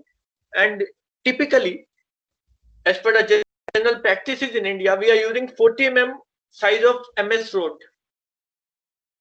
Again, it is, I am giving answers of question people usually ask, what should be the size? The actual size required is 600 mm square. And that can be achieved at most with 25 mm dia of rod, but we are using 40, taking care of safety margin based fault current, because in general, the life of station we usually assume is 25 to 30 years. And you never know what is going, what is will be the fault level in future, and the addition of transformer always contribute to rise in the fault level. And considering all these aspects, we always go for the 40 mm that gives areas of 1256 square mm. Or in some places we are using flat of 75 by 12 that gives area of 900 square mm. Utility to utility, that designs prerequisites changes, their demand changes and depends on the design people, what they consider, what they think, accordingly they decide. And to decide the size of your material, the Bible table number 1 of IEEE 80 must be considered. That will give you idea about the material constants to be considered for designing of, for deciding the size of mat electrode or electrode you are going to use for your projects.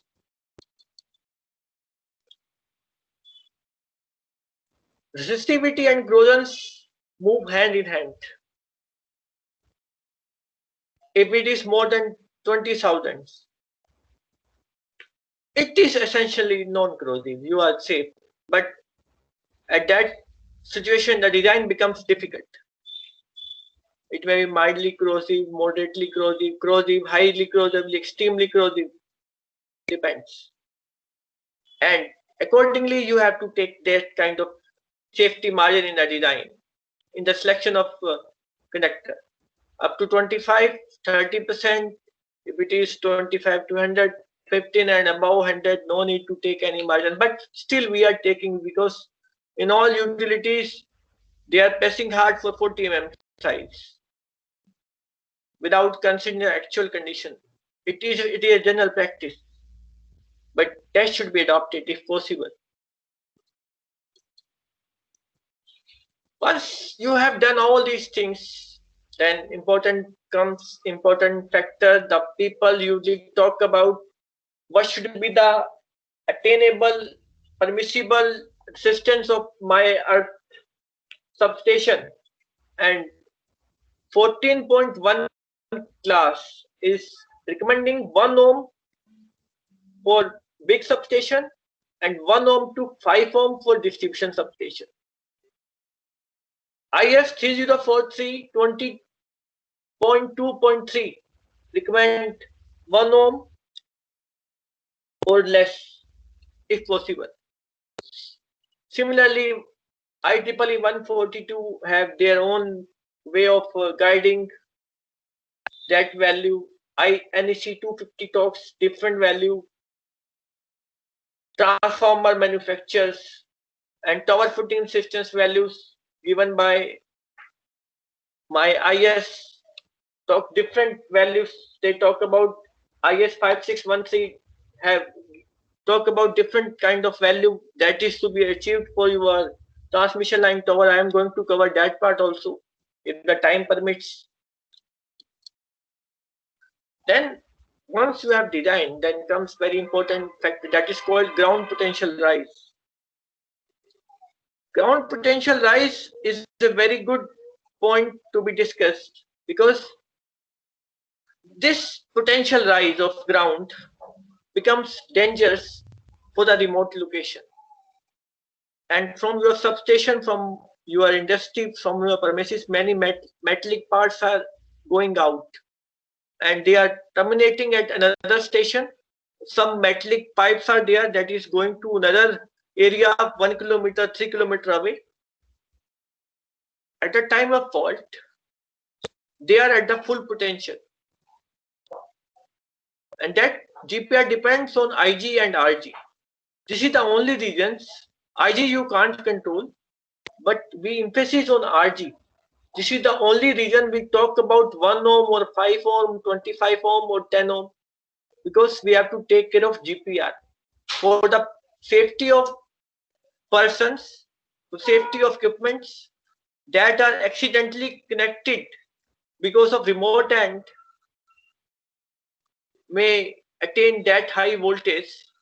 For that voltage, they may or may not be designed, and it will cause failure, insulation failure, or fire hazard. I did another experiment to make you understand the effect of height of gravel we are using versus the safe potential. Yes, the moment you increase the height, usually height is 15 centimeters, 20 centimeter at most. The more good results you can achieve. And there are two things, quality and the quantity of gravels. In the first graph, I did experiment with quantity. In the second graph, I am talking about the quality. If I am going for high quality gravel, again, I will be more than happy with the same height. I will get very good results. All these aspects needs proper attention. And again, be careful. What happens when you increase the depth of burial? Step potential in every case will go down. But your E-mesh potential will rise if you go more than a particular limit. Be careful. It is, I try to depict with very good pictures to make you understand.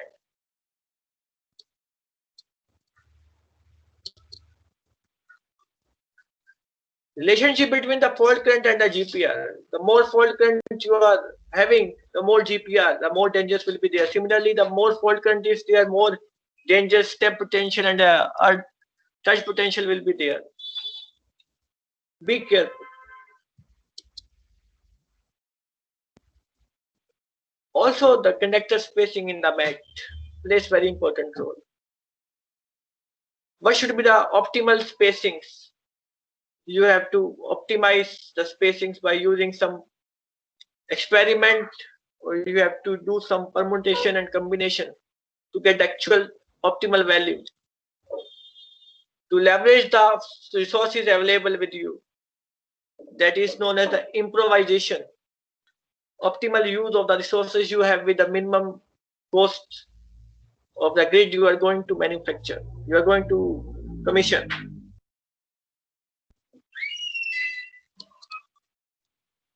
Finally, you have whatever you have done, you have to check your design also. In no case your touch voltage should be tolerable touch voltage, and similarly each step voltage should not be tolerable voltage. And for when you are in the GIS, the criteria for touch voltage is governed by the equation shown here. Once you have done everything, you have to measure the actual resistance. And resistance, when you talk about resistance, have three components. resistance of electrode itself, resistance of point of contact between that electrode and the general mass of soil, and the resistance offered by the surrounding soil. And out of all these components, the main role is played by resistivity of that soil, and that decides the resistance offered by any electrode or earthmat in the system, and they have their impact on salt, moisture, and temperature depicted by that. Seasonal impacts are also there, and it's the best time to measure that resistivity or resistance is prior to monsoon, when the season is quite dry, and that should not be done in the winter season. Again, that affects your results. Be careful.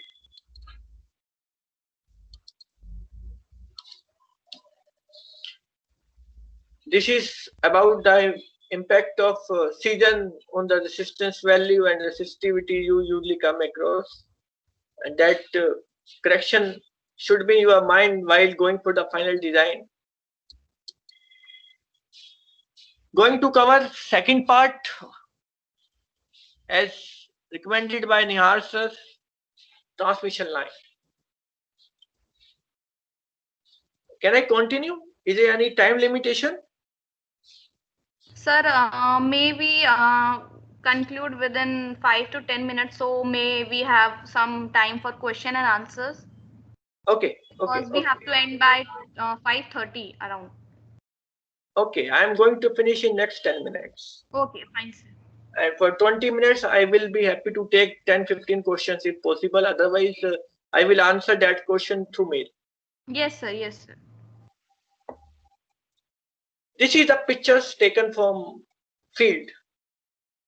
There are two options. If you see in the pictures, usually two legs are grounded, and that should be opposite legs as a rule. And both should be grounded with sufficient size of earth strip. Here the utility have used 50 by 6. It may be 70 by 10, 70 by 12, depends. And tower footing resistance values should not increase more than 10 ohm, and that need constant monitoring. The situation becomes worse when you come across some hilly area or the tower in a location with some rocky part, where you don't have any option but to go for counterpose earthing. And the size of that counterpose has already been decided in the IS 5613.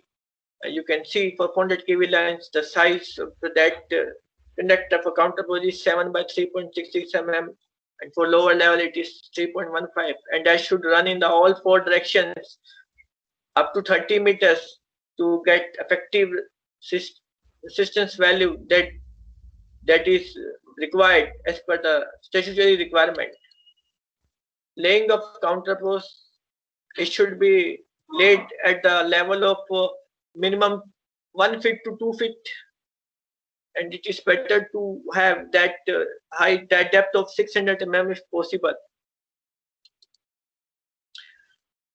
What happens? There are basically two worst case of resistivity. Even the very low resistivity is also very difficult, creates difficult situation, and the high resistivity is also very difficult conditions. And that is, I am trying to depict with that pictures.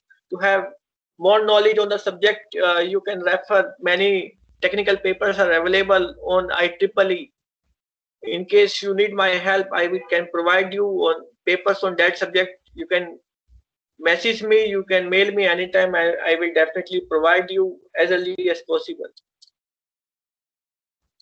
And the purpose of tower footing resistance is to provide low resistance path for power system transients, especially for the lightning.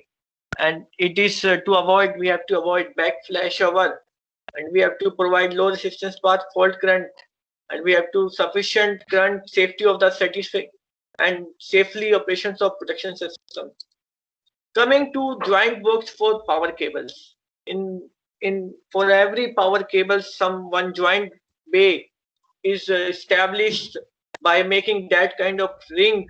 In that ring, one that are connected with different pits that are designed. Usually 6 to 8 pits are connected with that ring, and your link box chamber get connection or bonded with that earth earthing of that JB of power cables. And before you do design, you have to do the measurement of that particular site, because that can't be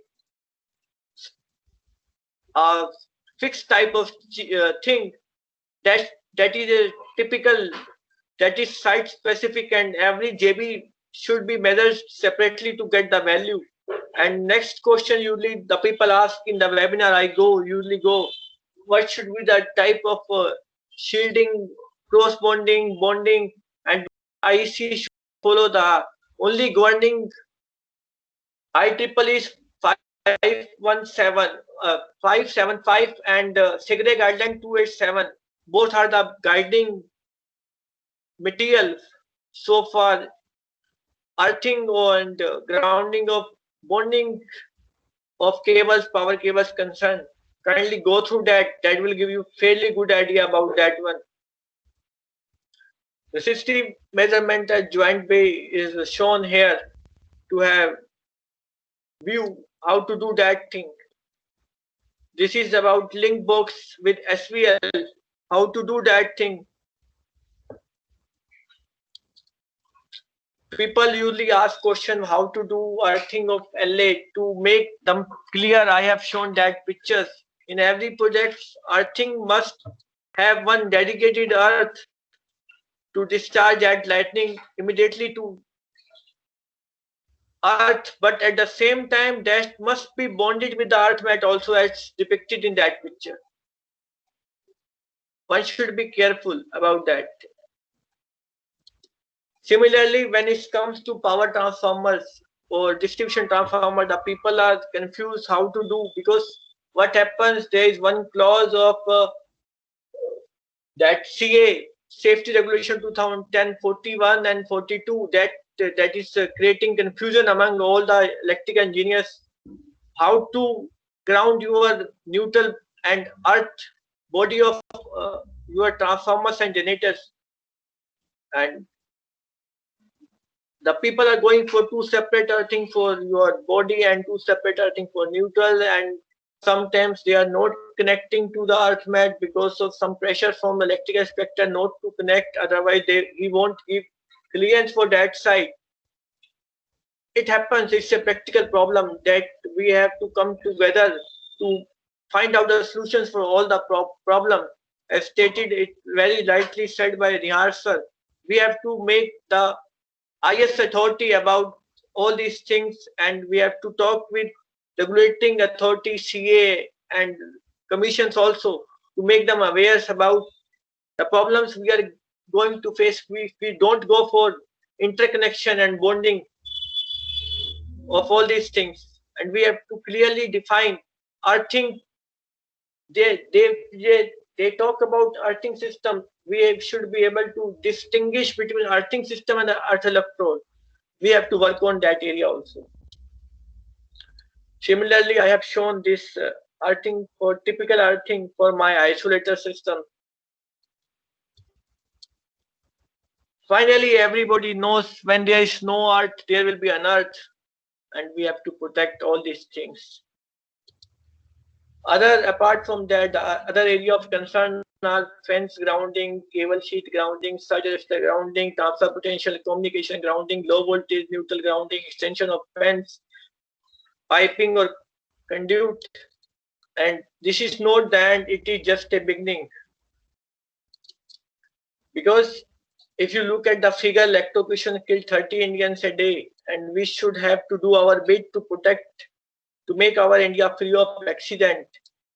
40% of fire accident happening in India are attributed and contributed by short circuit, as reported by authorities. People are dying because of electrocution, because of the poor earthing. Even animals are not spared, they are also being killed. equipments are being damaged, national properties are got damaged, we are just sleeping doing nothing, and we are just paying tax every time for new assets they are replacing. And when we talk about the safety, and the most important gadget these days we are using here is the charger for our mobile, and we don't understand the what class of charger safety that must have, whether that should be class 1 or class 2 or class 3. We never look at the safety given in the charger, because the charity always starts from your home. If you can't think for safety of your family, of yourself, you can't think about safety of nation. If you don't look at the IS 13252 part 1 or IS 60950 part 1 on your charger, you are doing a crime, because being an engineer is your duty to come out with some solutions, because the charity will start from you. You have to understand the importance of class 2 equipments. You have to understand the effect of current. Your families are going to swimming pool, and you have to be careful when you are moving to any area where the safeties are not observed. When there is a breaching of regulation, breaching of safety rules, be careful. It's not matter of yourself, it's matter of your family, your nation. Be careful. Even good size, even providing merely earthing is not giving you solution. That should be effective, efficient, and dedicated. I have already mentioned here the pole have earthing, but that is not efficient. And even if earthing is there, the person is getting shocked. We have to give attention to all these things in the design. Thank you very much. I request everyone to be the part of my pledge, that is pledge to make India free of accident because of poor earthing. Thank you very much.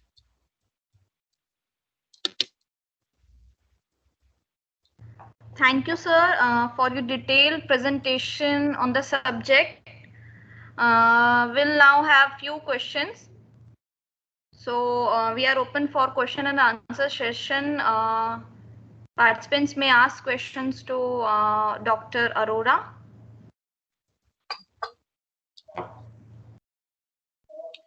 May I request all the participants to give your feedback also, because this is your feedback that gives me strength to make me prepare well for next session I'm going to take for my nation India.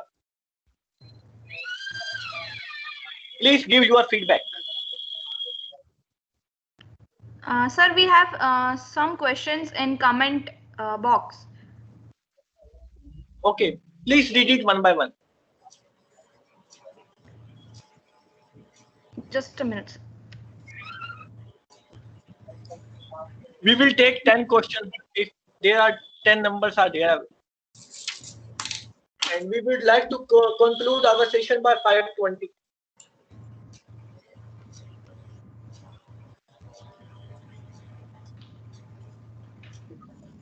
Otherwise, you can do one thing. You can allow that participant to give their introduction and ask question directly to me by using his mic.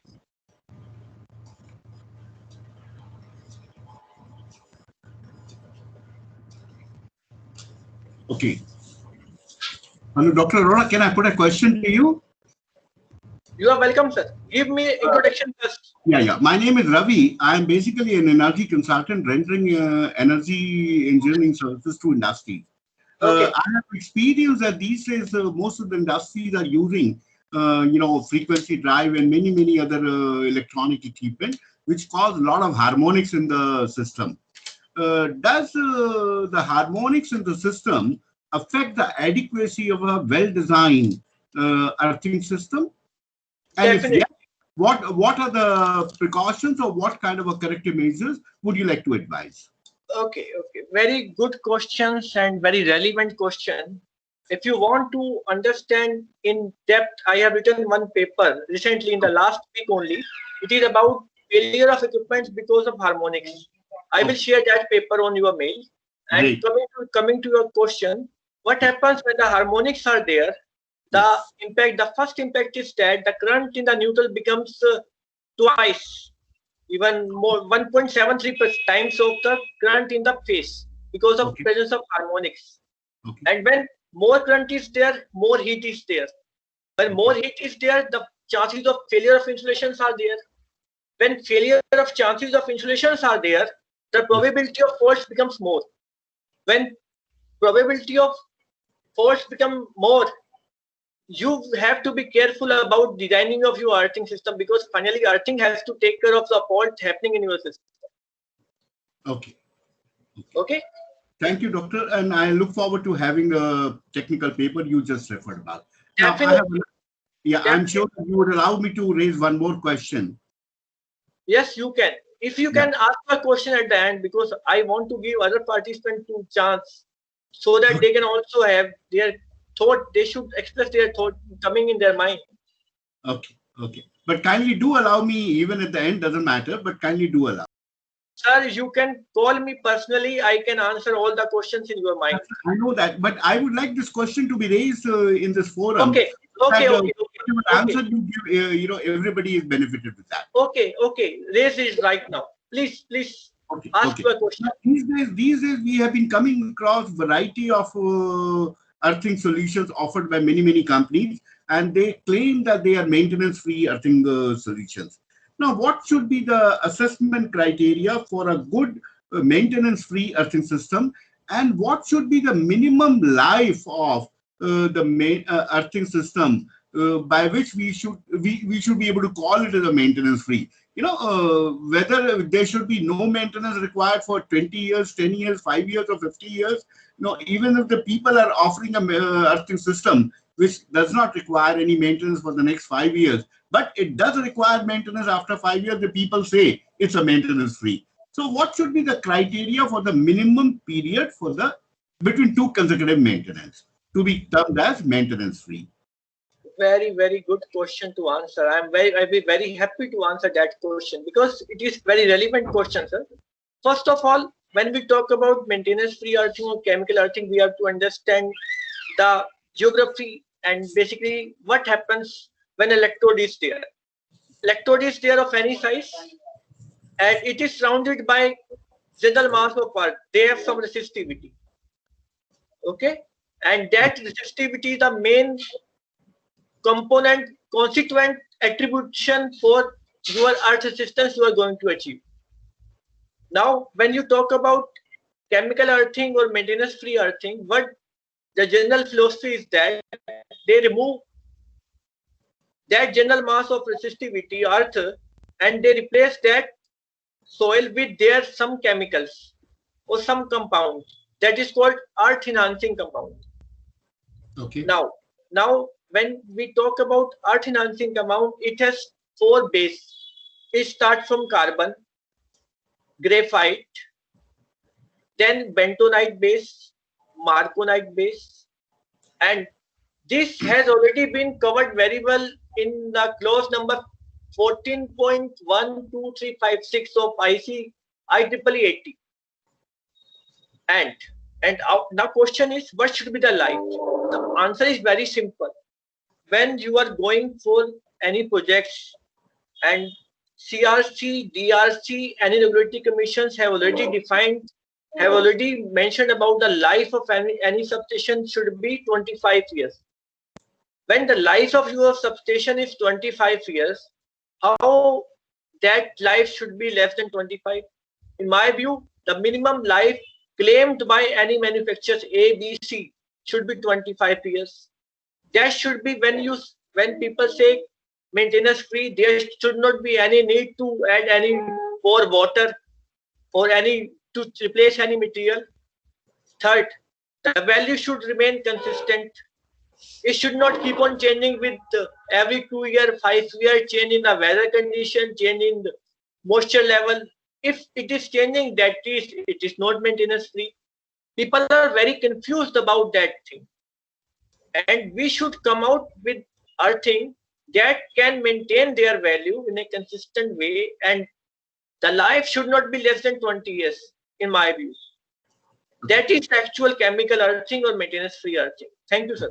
Thank you, Dr. Can I just reiterate what I have been able to understand out of this, so that in case I have understood it wrongly, you can correct me. So your version is that any earthing system which does not require any maintenance for the 25 years is only to be claimed as a maintenance-free earthing system. Definitely. Without change in the earth resistance over a period of 25 years. Definitely. It is my personal version. Yeah. Thank you so much. Thank you so much.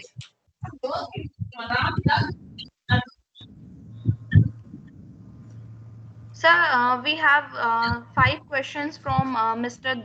Devang Patel in comment area. Just allow him to open his mic, because reading 5 questions will be difficult. He can ask question one by one and I will answer it. Hello, can I ask? You are welcome, sir. Give me an introduction first. Myself, Devang Patel from MD Electrical. We are basically from Ahmedabad, Gujarat. And, welcome, sir. Welcome to the forum. Okay, thank you. Thank you for a very informative session. My another background is I was ex-employee of Torrent Power. My question number 1 is, what is more important in design of earthing, cross-section area or diameter of the electrode? Basically, when you say cross-sectional area, it always covers cross-sectional area. Diameter automatically talk about the cross-sectional area. Without having diameter, cross-sectional area can't be achieved. Sir, actually, if we are using rod, the cross-section area is more, and if we are using pipe, the cross-section area is less. Basically, when you're talking about industrial earthing, the scenario is different. When you're talking about earthing for the substations for transmission line, the criteria becomes different. And it has clearly been specified that you have to go for the solid rod of 40 mm size for substations and your transmission system. Yes, for industry, you can go for the hollow size pipe because of for other reasons. But my recommendation is to go for your solid type earth rod for transmission, distribution, and your substation system. Okay, 40 mm rod is you are advisable for distribution also. What I have already expressed earlier, that the actual size required is only 600 mm square, and the 40 mm square will give you area of 1256 square mm, and that is done because we consider life is 25 years. In 25 years, there may be change in the value of the fault level that you come across. If right. you're taking margin of that thing, you are taking margin of corrosion that may happen in your electrode because of corrosion effect in the beneath of your soil. You have to take care of all these aspects. Okay, not an issue, sir. We will take care in even 32 mm will work if you have calculated it in a proper manner. If you have designed optimal, 32 mm can be worked.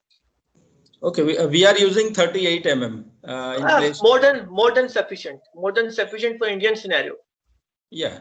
And the second question is, what about the selection of metal for earth electrode? What are the effects of copper, Gi, Ci in our design parameters? No doubt, copper. When you are using copper, you will have to go for the less cross-sectional area. That will take care of that fault current, but the people are not using because of many reasons that I don't want to discuss. And second choice after that becomes your MS rod. That is economical. Okay, but the life, as you said, 25 years is not possible in MS, sir. It is possible with taking margins of 40 mm size. The actual size is only 23, 24, 25. If you have sufficient margin, definitely it will last for 30 years, 25 years without any issue. If you are doing proper integrity and maintenance testing of that system, you have to do maintenance also for your earthing system. You just install and forget. That is not the case. It needs also maintenance. It also needs audit. You have to be careful. ABC. Right, sir. But when we are doing more and more maintenance, when we are adding more and more saline particles to reduce the soil resistivity or reduce the resistance of individual electrode, the corrosion will be there. Yes, you have to consider all these factors in the designing. This is the beauty of designing. You have to consider every parameter in the beginning itself. Okay. Okay, sir. And for distribution, is it required to design step and touch potential, sir? For distribution network? It is required. The intensity may be less because the people are considering 26 kiloampere for 990 kVA. That is not possible at all. But there may be cause of touch potential. If I have shown the last picture, even earthing is there, the possibility of touch potential always persists. We should be careful. Okay, sir. Thank you. Thank you so much, sir. Welcome, anytime.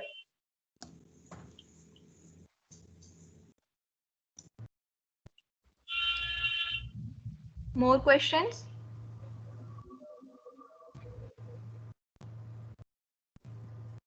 Any other questions for Dr. Arora? If you don't have any question, kindly give feedback by writing something on chat. Sir, I have a question. My name is Vijaydeep Verma. Sir, please. Dr. Arora. Welcome, Yeah. sir. Okay. Please. Thank you very much, Dr. Sir, Arora. It was a very interesting presentation. Thank you very much. Thank you for your words of appreciation, first of all. Before I say anything, thank you once again. Yeah, thank you. And 99, you know, what I find is that most of the sites, whether industry or personal use, private use, whatever, nobody is doing any soil resistance test, and they are just going ahead with the earthing. Now, this seems to be a menace, a major problem, and you have already emphasized. So has the previous speaker also mentioned that the soil resistance test is a Yes, respected sir, I spent around 35 years. How do you sort out this problem?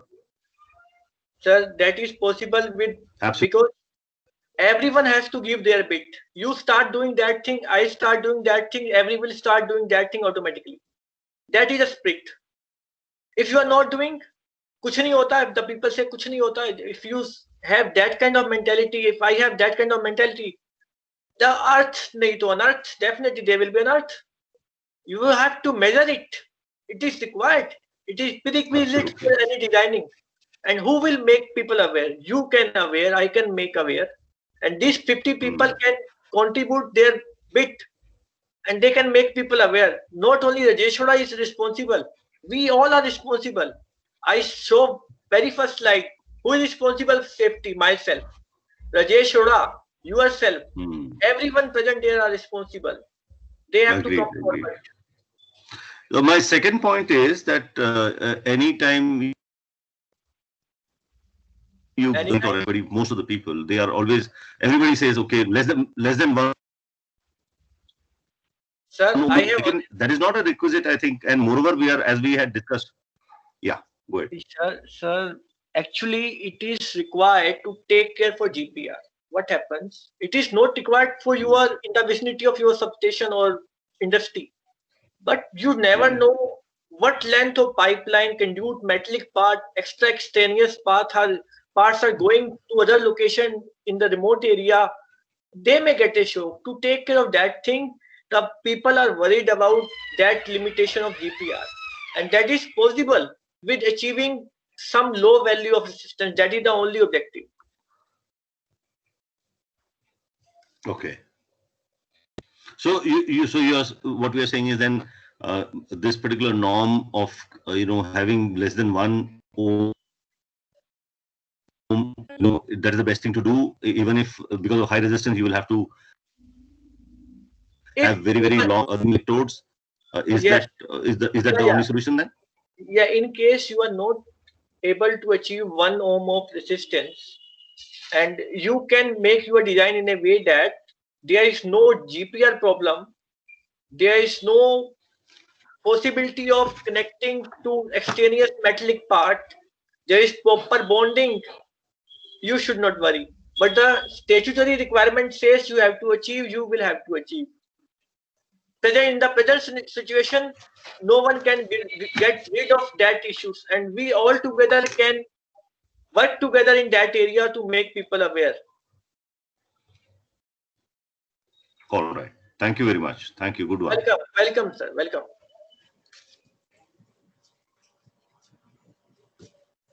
Hello.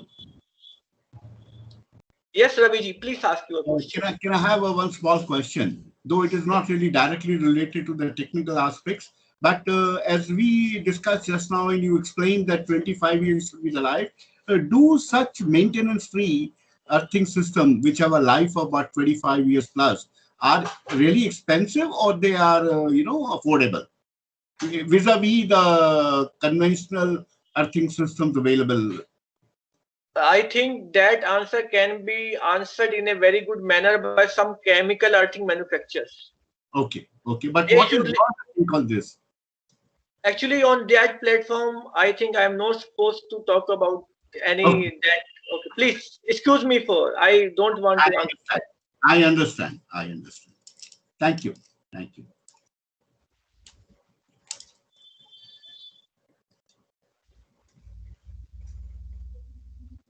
If there are no more questions, may I request Dinkar Saab to express their thought about the session? Sir, myself Krunal Darji from ERDA Vadodara, sir. Welcome, Kunalji. Your presentation is very informative, and thank you. A lot of things about earthing. My question is, when solidity ground earthing use or impedance type earthing use? It depends on the coefficient of earthing I show in the slide number 5. You can refer that slides I am going to give you. That will clarify all your answers. And one more question is that, sir, we heard about the NGR. NGR, basically neutral grounding resistance, is applicable for generating station where you don't want to, you don't allow that heavy current to flow through your generator for the safety purpose. That is for generating station. That is also available for generating station, and for that you have to design the value of NGR as per the requirement. We can use for motor, sir. If you motor, I think if you don't have proper provision of earthing protection system for motors, you can. But I have never heard the people are using NGR for motor. Okay, sir. Thank you, sir. Welcome. Yeah, just one more point, Dr.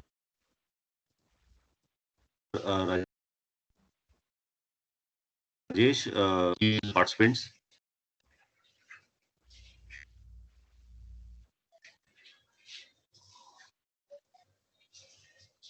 Dr. Arora?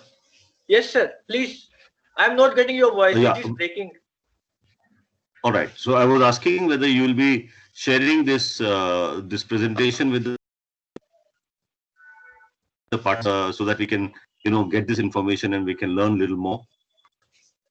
I have expressed in the beginning that the objective of my life is to impart knowledge and make my nation, my India, free of accident. And definitely, keeping in mind that thing, I will share it, and I want you to share further for making people aware about the importance of earthing. No, that is wonderful, Dr. Rajesh. I really appreciate your passion for the country, and I really appreciate that what effort you're putting. Thank you very much. Thank you. Thank you for your words of appreciation again. May I request CBIP official to end the session by giving their thought about the session? Thank you, sir, for your presentation and answering all the questions. Sir, there should be someone from, I think, CBIP to conclude, to give the thought about the presentation I made. Sir, actually, Dinkar Sahab is busy with some urgent meeting, so he has left.